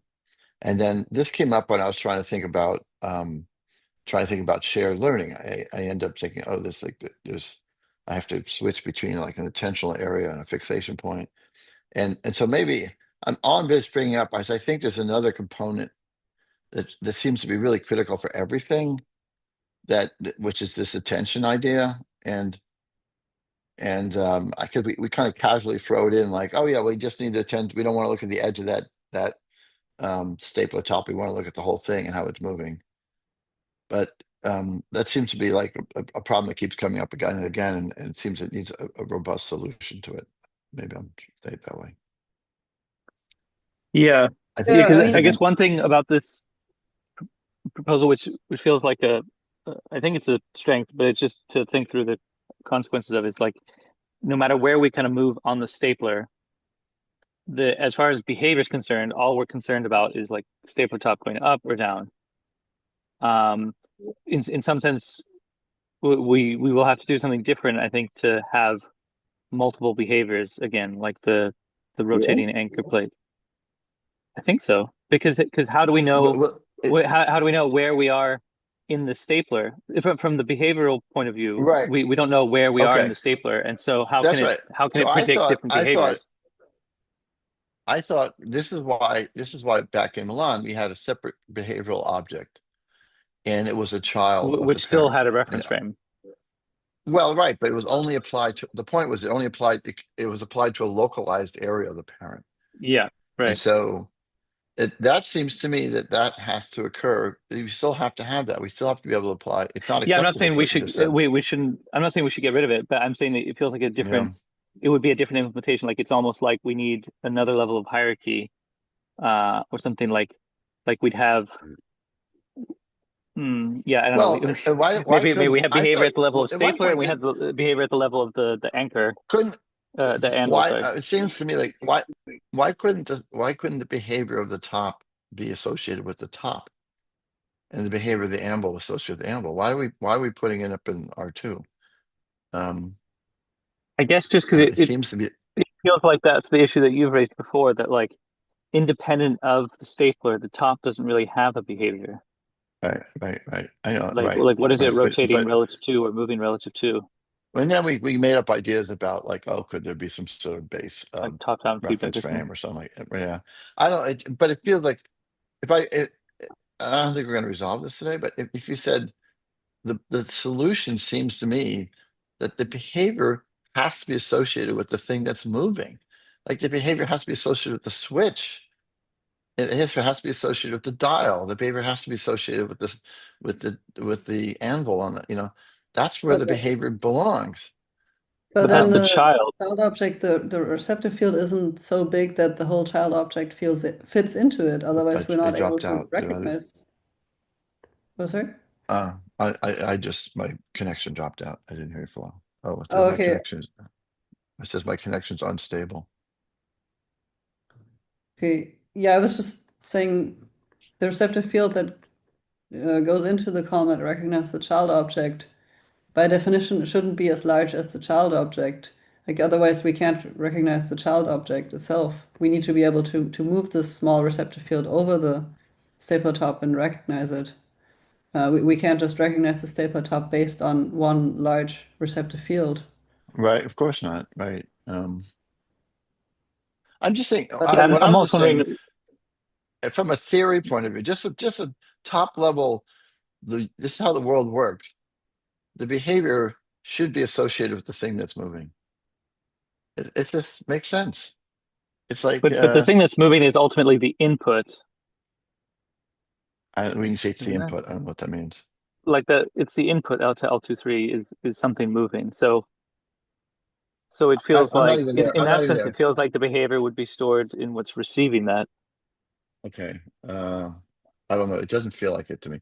Um, Yeah. anyway, it's if I, I think the way to do this is to, well, I don't know. The way I would do it would be I would sit down with this, like try to imagine multiple columns in region one, multiple columns in region two, and try to understand how they are inferring the child, inferring the parent. And it seems like the behavior has to be stored with the child.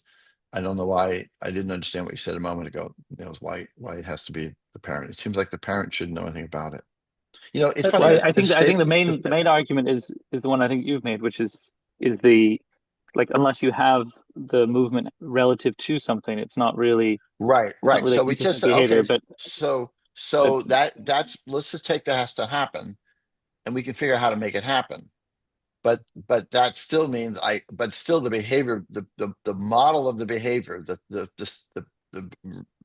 layer three we've been talking about here feels like it needs to be with the child that's doing the behavior. And but then, I mean, we defined that the receptive field for the morphological object has to be smaller than the object itself. And then we said for the behavior model, the receptive field needs to enclose the entire child moving object to be able to, so we don't need a reference frame. If it doesn't do that, we would need a reference frame.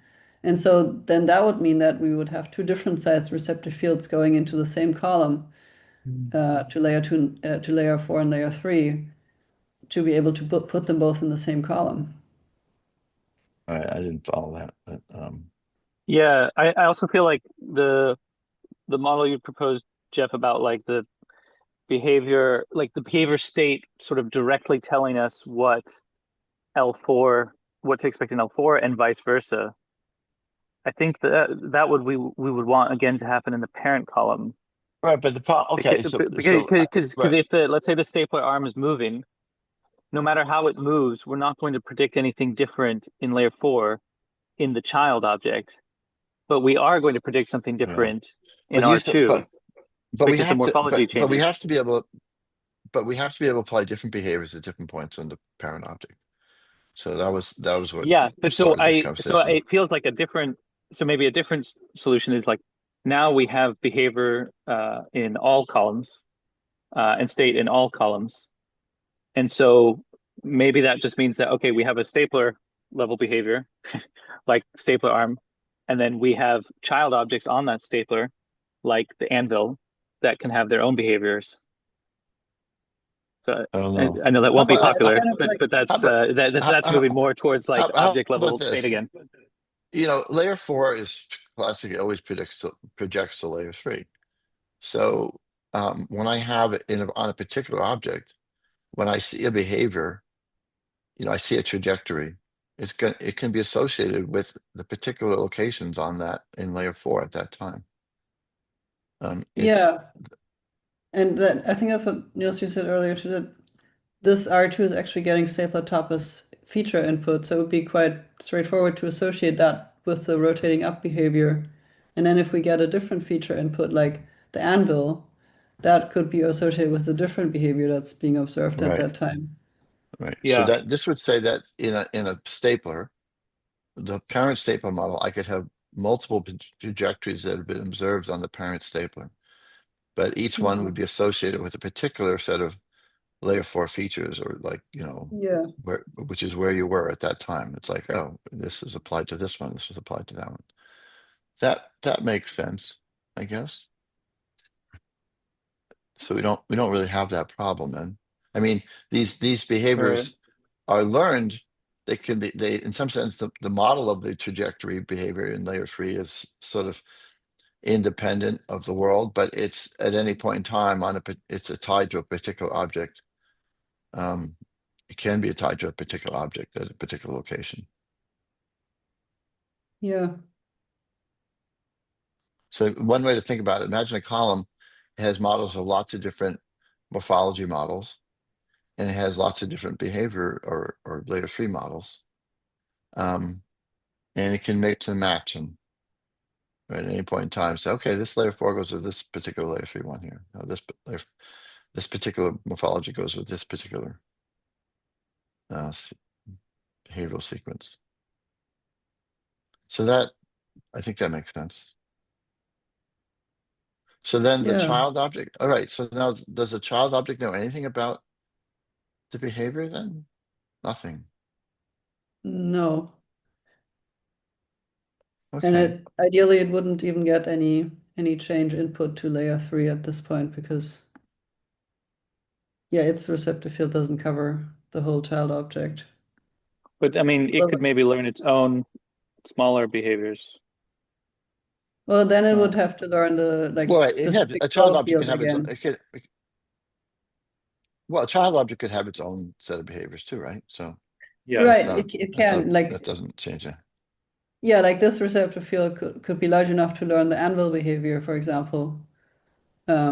Right. I'm just Or there's like a saying, little ridge on the stapler that goes up and down. yeah.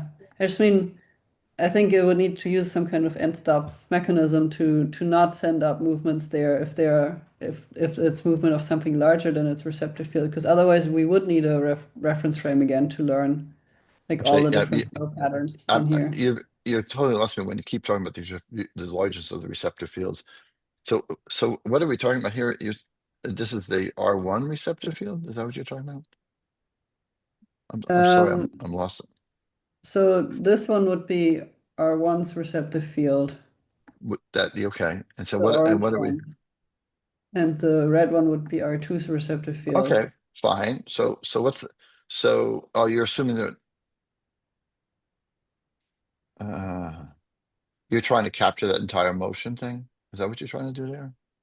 Yeah, basically saying that the motion that goes into layer 3 to be able to learn the trajectories, it would need to be motion of the entire child object, not just features on the child object. Because if it's just Okay. some features on the child object, then like either to recognize it again, we need to be exactly at that same location on the child object, or we would need the reference frame and we would learn the kind of flow field how we thought about behavior models so far.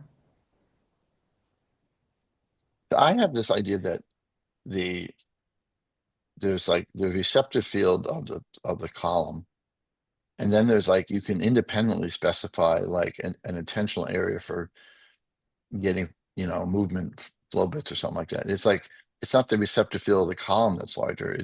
You have some sort of attentional window in which you can specify I want the movement within this window. Um,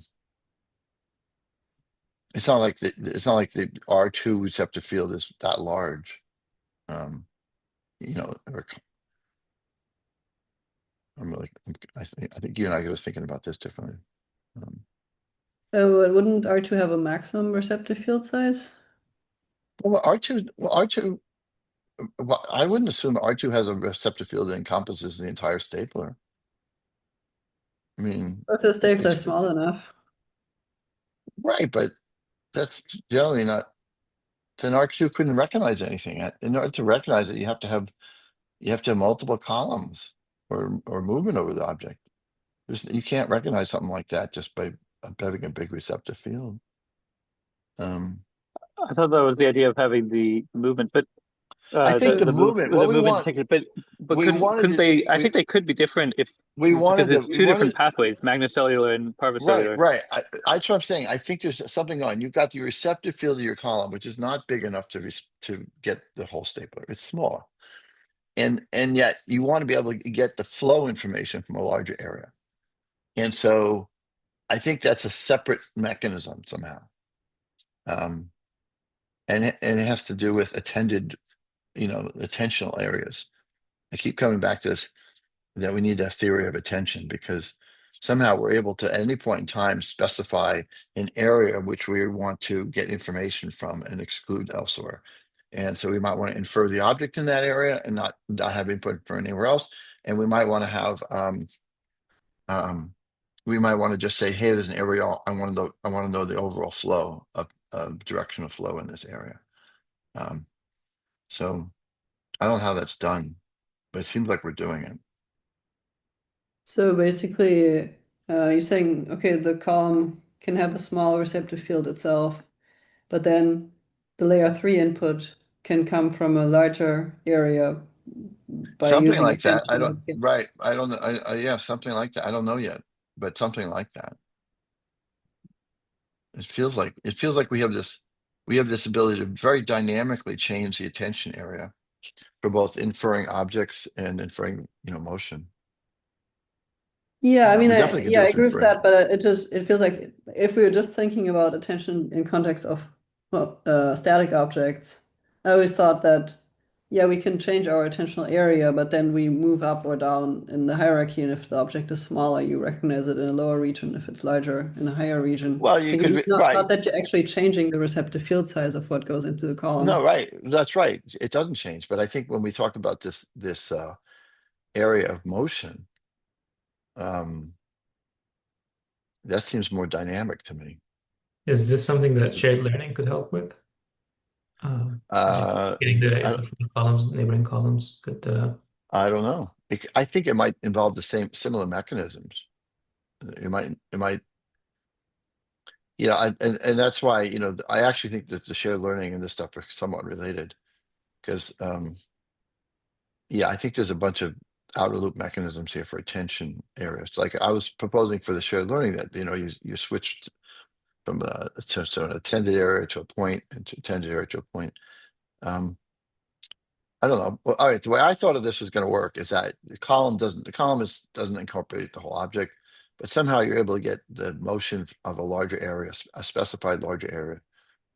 You can get that information somehow. I don't know how. We can figure it out. Try to see if we can come up with a mechanism. Um, I think we made progress here. Um, I think you've convinced me that we're going to store the behaviors of the stapler in the stapler, independent of the child objects. We're going to have multiple behaviors in the column. We'll have multiple objects in the column, and then the pairing will be the layer 4 to layer 3 projection. Says at this location we can expect some behavior, and that's very similar to what you remember I was talking about the you can overload the layer 4 and like the seeing the switch in the opposition invokes a particular behavior. That would still work here. You could associate us if layer 3 is representing a sequence of motion, you can associate any spatial feature with any point in that sequence of motion.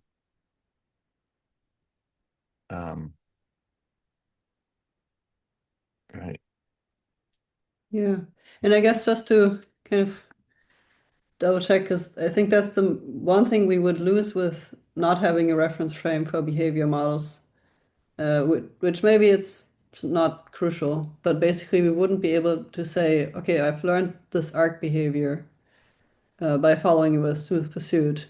It's a very regular thing that's happening, or it could be like a train driving on a figure 8 or some whatever.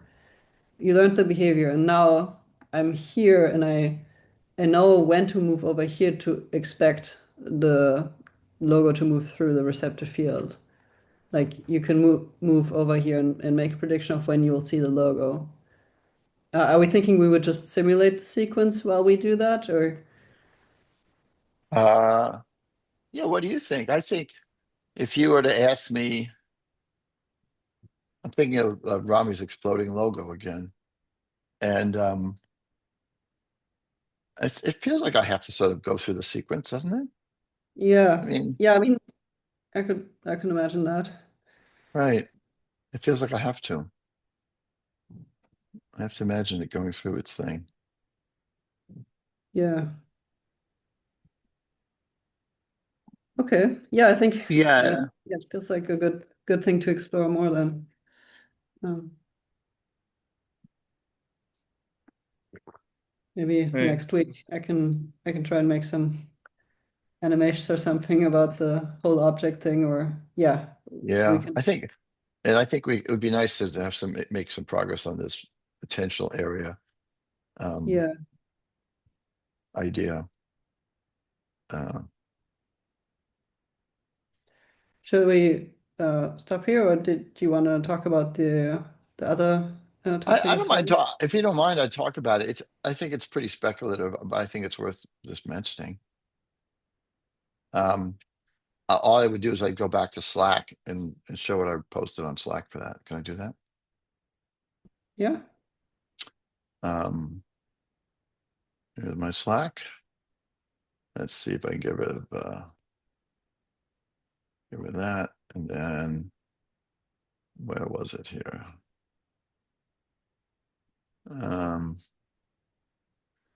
Yeah. All right. So this is about shared learning. I mean, this is a real problem. Okay. So the point is, I think this is an issue that we have to deal with soon. And in my mind, we don't really have, we assume that every column in a region learns all the same models. And yet every column in the region is not going to experience every location on every model. It's just not going to happen. And yet we assume it's done. So we have to have some way for columns that never experience something to be trained. And there's a couple of ways you could do that. This is just exploring the idea that, hey, maybe during training, when we're learning something, all the columns are learning the same thing. And then during inference, that's no longer the case.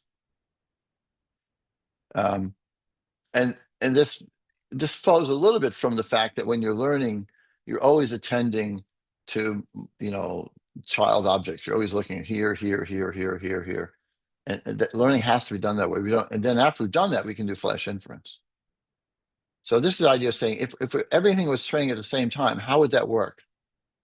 Okay, so I'm not saying this is right. I'm just saying if we wanted to say, okay, I'm going to train every column, and everybody's going to learn the same thing at the same time during this training session here. So if that were the case, then you'd have to have a bunch of things. Here's this first line here. First of all the columns in a region would have to be on the same object. They'd have to be basically saying we're all learning the stapler now, we're all learning the coffee cup now, or something like that. We've already came up with an idea for this.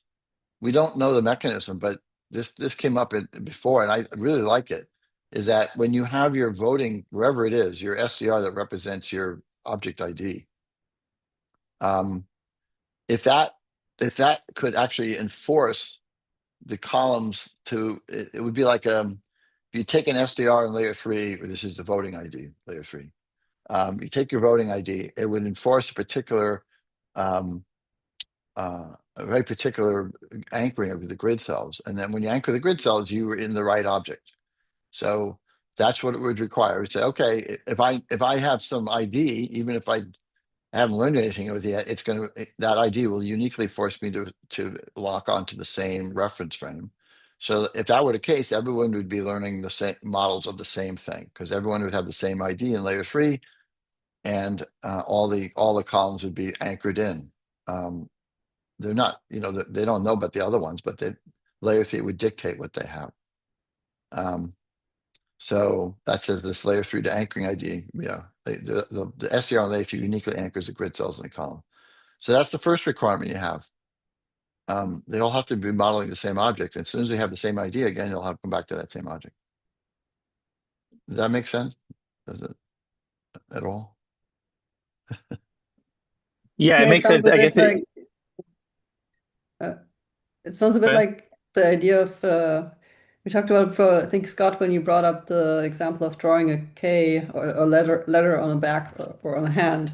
Basically, that we're able to do learning and inference like only using locations by broadcasting the attentional area to all the columns. So like we can't share features itself themselves. Maybe in this, I think in this proposal, you're proposing that we can also share features. Right. So basically that are already just sharing the location of the attentional area with all of the column can one help all of the column learn a morphology model without features, and it could also help them do inference, like when you draw a letter on someone's back. How would it People- how would it learn? I'm confused. How is it learning? well, it would store that something exists at all of those locations. I'm lost. I mean, I didn't follow that, but I mean, and maybe we're trying to say the same thing, right? If everyone's going to learn the same thing, then everybody has to. All the columns have to be basically modeling the same object at this time. They're all going to have to be at the same location, the equivalent location in that model at the time, and they're all going to have to know the same correct feature um, at that location at that time. It's a lot to ask, but that's what this idea requires. So is that And the when you same say thing? yeah, I guess except for the feature, it was just about broadcasting location or broadcasting movements. But how would you, But then, what could you learn if you don't know the feature that be stored there? well, what can you learn from the, so when you say features, do you mean just the object IDs that you get at higher levels or also raw sensory features? Um, More like the raw sensory features. But Um, okay, then yeah, I guess I don't quite understand how the one sensory feature from one sensor could then be I used don't for know. inference Right. Well, so from another I sensor's think output. I haven't read this since Monday. So let's walk through it and see what I wrote on it. Okay. So the first thing is, I'm just going on something. If we wanted every column to be learning the same thing at the same time during a learning phase, so as I imagine I'm fixating at different points, and there's like whatever I'm learning at the fixation point, I want everybody who's not at there to learn what that column's doing. So that they'd all have to be modeling the same object, which is that's what number one here did. Then I said during learning there was a fixation point. Okay. Um, the column at the fixation point learns as usual. So it's just saying, oh, I got a feature here. But now there's other columns that I'm not attending to that. They have to be trained in the same thing. It's Is just, fixation point the same as the attention? I don't Like know the yet. I don't know. I okay. was thinking of a point. No, I was thinking at the moment I took a point. Um, but I don't know yet. I don't know yet. I'm just trying to imagine what mechanisms might be required to do this. Is maybe the way to start with this. It's like, what could this even possibly happen, right? So what we want is that. So it could be anything. I'm just saying a point at the moment. We can see if we can break it out later. Then we said we want the columns who are not attending to that point to learn at the same thing that the one that was attending that point is. So how do we do that? We have.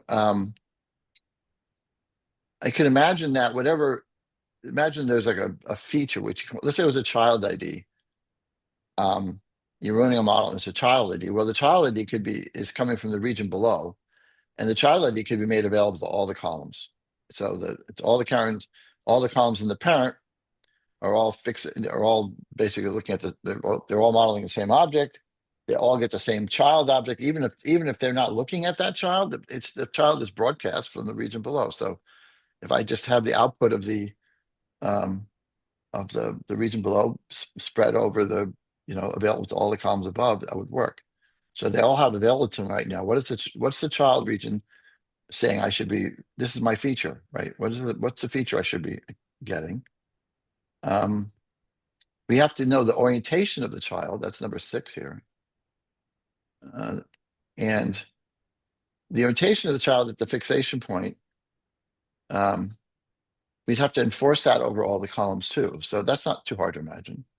It's basically the thalamus basically says everybody in this region is getting the same orientation right now.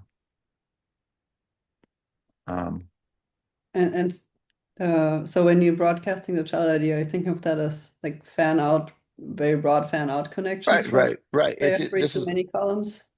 right. I think we would have that anyway. It's right. It would be like the layer 3 of V1 would be broadcast over a large area. Um, But then during inference, I mean, the SDR representing the child ID in one column will be totally different from the SDR for the same child object from another column. well, no, Yeah, but it's not actually remember, broadcasting the SDR. It's more just invoking the same No, I remember, thought model. it's remember the invoking the same reference frame, but then for the features that go into L4, I thought it was sending the SDR. um, interesting here. The way I understood this was for it's the like let's say it's I don't know, you're learning logo on a mug. We assume that lots of columns in the lower level have already learned the logo, but at a fixation, only one of them's seeing the logo, but it's going to tell everyone else think logo. Yeah, but So it's not they sending an all have a SDR, different SDR representation for the right? So logo. it's just an associative invoking. It's not sending an SDR to them. But if it's supposed to store it in layer 4, it'd have to send it. It'll be layer 4 in the next, like those other columns will have a different parent and it'll be a different child. And so they'll have whatever SDR they have for logo, and they're going to send that up to their whatever parent column they're associated with. Oh, I'm Maybe not if sure On I'm a following different maybe, set that. of axons. maybe this Yeah, would help. it's a totally different set of accents.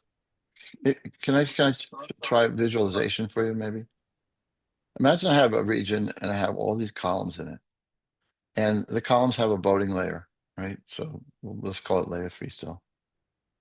What I imagine happens is when anybody in that region infers anything, in fact, well, the region can only infer one thing at a time. It can only infer one thing at a time. It's going to be a subset of its space it represents. It can only infer one thing at a time, and the voting ID will be spread across all the columns always. So it's sort of like that region. No matter what it's inferring, it's got one thing. All the columns will be exposed to that ID. So But maybe just to be clear on what we mean by voting ID is spread, it's not that that SDR is like duplicated to other columns. It's no, just it's that just SDR is active and is associated with whatever SDRs are active in other columns. right. If Yeah, and I get remember, how the point 1 works for invoking the right reference frame and all of them through the associative connections. But I thought now point 6 is about sending feature inputs to layer 4 and actually storing them for learning a right. model. Let's but just now think about this. So in the first region, which is a child object, they're all saying, oh, that everybody's agreeing. There's a mesh of activity in layer 3, which is representing that ID. I can also project it up into layer 4 of all the top of all the columns above. It's available to them. It's available to them up there. And they don't they could sample any part. You all you have to do is subsample any of that. It'll work. It doesn't there's not I have this big a whole bunch of axons that are I mean a whole bunch of neurons that are active in layer 3. And anybody could just subsample any one of them and you'll get the right answer. So anyway, these are projected up into layer 4, the next region. So if layer 4 and if a layer 4, all the layer 4 guys are learning the same thing. I mean, if all the columns in the next region are learning the same thing, they all have access to the child ID. It's all there. It's just whatever the layer 3 was in region 1. If it also gets projected up to projecting into region 2, they all would know. They all can see what the child is. So I mean, in region 2, the stored logo, like the column that stores logo on mug, the logo SDR, it will recognize the logo no matter which column is sending it the input. It does. It just subs. Yeah, it doesn't really matter.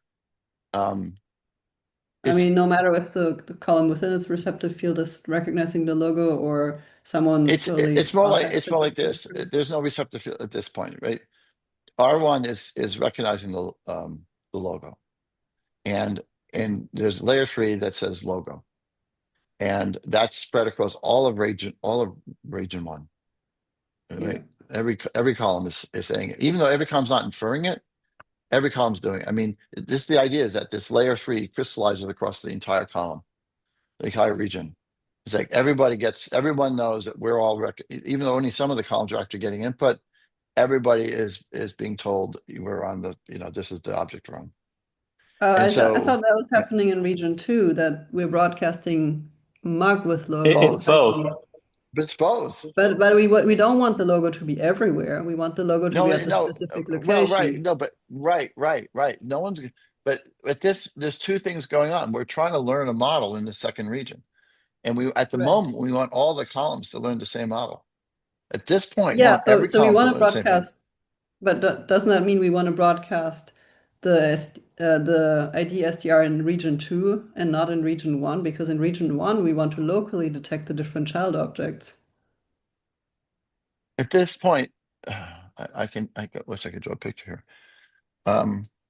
So like in R2, maybe if it's helpful if I just paraphrase, which I think is the same as what you're saying, Jeff, that like, yeah, they're both voting, they're both sharing the ID.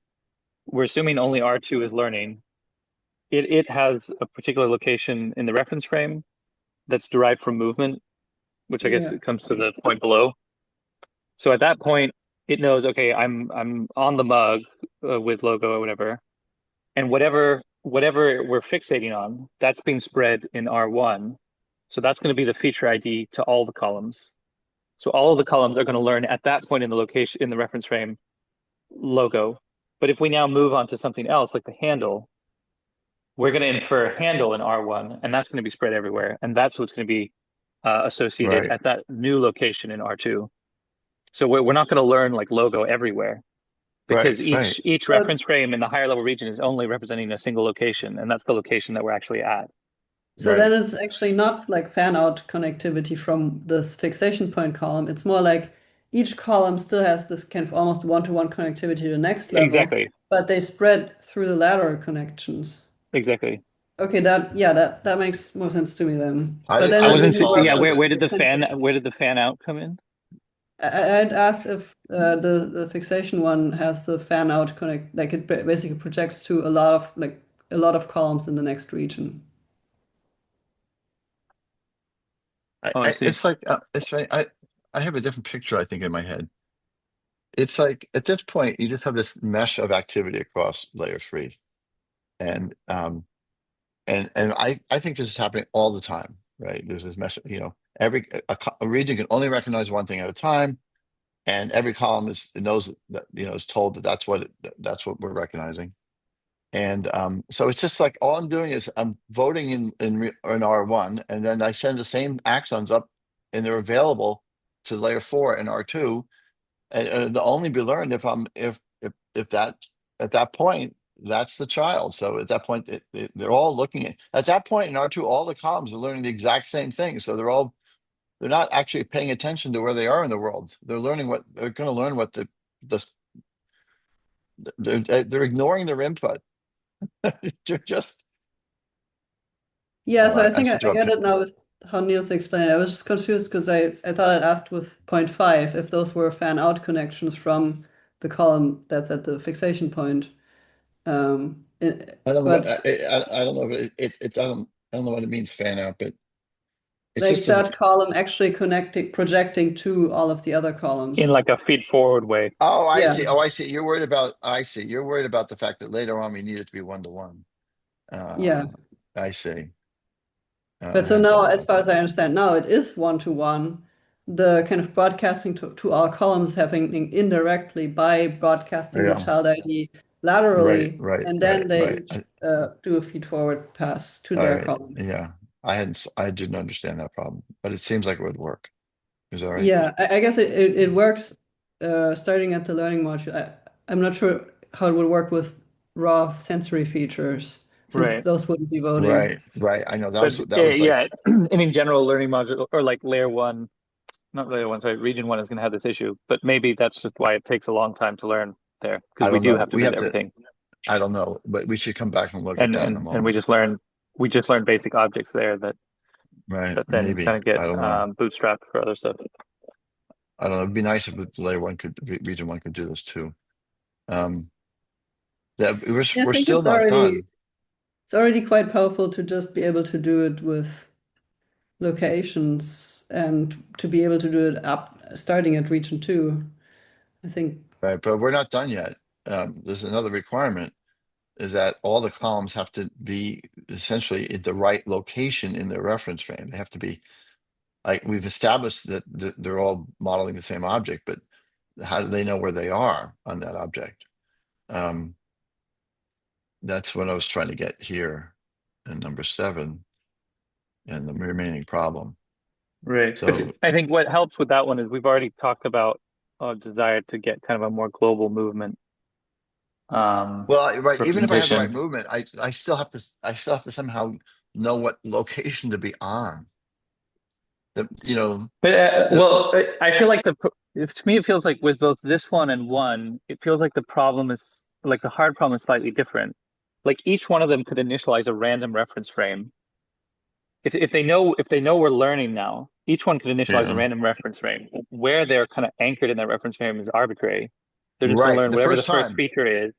Yeah, right. and The then they're first going to time, move. In the future, if right. we want to update the model, say, then we need to infer where we are. Well, that's the trick, right? So that was the thing. Yeah. So that's why I said here, I said, someone else. Yeah, and I guess what you're saying is like that almost implies that they vote on location because otherwise, how are they going to know The first time, right, unless it's the fixational column? How are they going to know where they are in this right. like So learning? Yeah, that is a bit right, weird. the first time it's really interesting. You can just pick any old, you anchor your grid cells, you pick any location, and then you start moving from there. It all's going to work.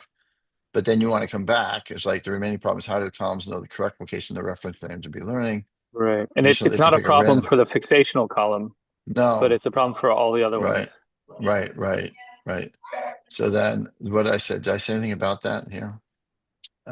I guess you could, I mean, you could maybe, again, with the feed forward feature input, if that's sufficiently unique, that could kind of re-anchor them. Like, let's say it's the logo, it can tell them you're meant to be on the logo, so Well, update your reference frame to be there. but maybe I'm. So you But maybe but said yeah, that. I that don't it might know. be assuming too much. I don't know. It might not I don't work know. It well. could be. Anyway, so I said there's two remaining columns. When a column switches back to learning how to know the location of the reference frame, that's one we're just talking about, right?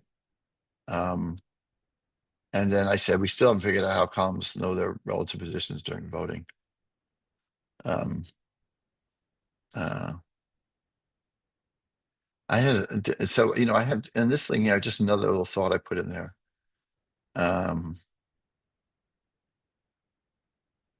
That this might be very vision specific, but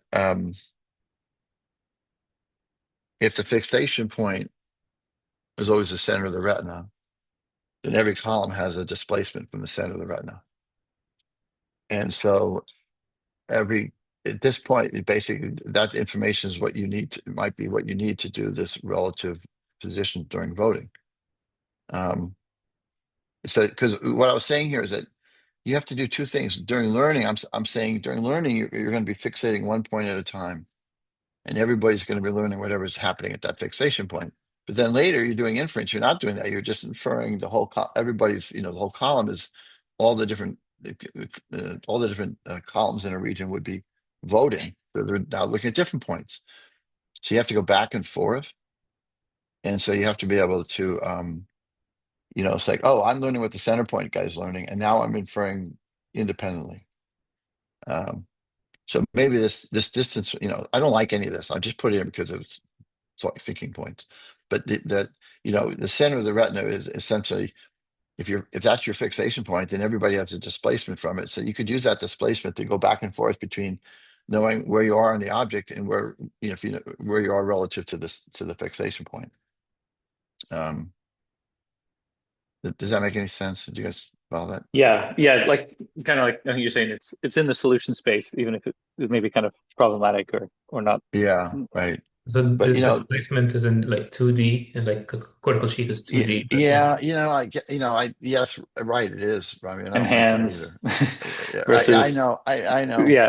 I don't know. Look, I'm just trying But to, yeah, it's good to enumerate the possibilities. right. I'm just saying, it just feels to me there aren't too many possible. We talked about another way of doing shared learning where we play back, and that has a lot of problems with it. Um, uh, this if you could get this to work, it'd be very fast and efficient. Um, and but I don't know if we can get it to work. So I was just saying, what are the issues that we try to get this to work? You know, I mean, I think the playback mechanism had the same issue here as well, that we need to know the displacement between the column that's actually sensing, getting where the column actually is and where the attentional area or whatever is broadcast is currently at. mm, So yeah, I think they both had this issue. right. Anyway, I thought it was a good exercise to go through this, just to think of these things. I Yeah. haven't given up on this idea. I think it has some real merit. Um,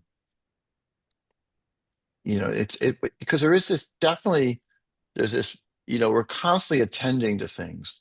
We're constantly like this, you're constantly fixating at some point in your visual space, always.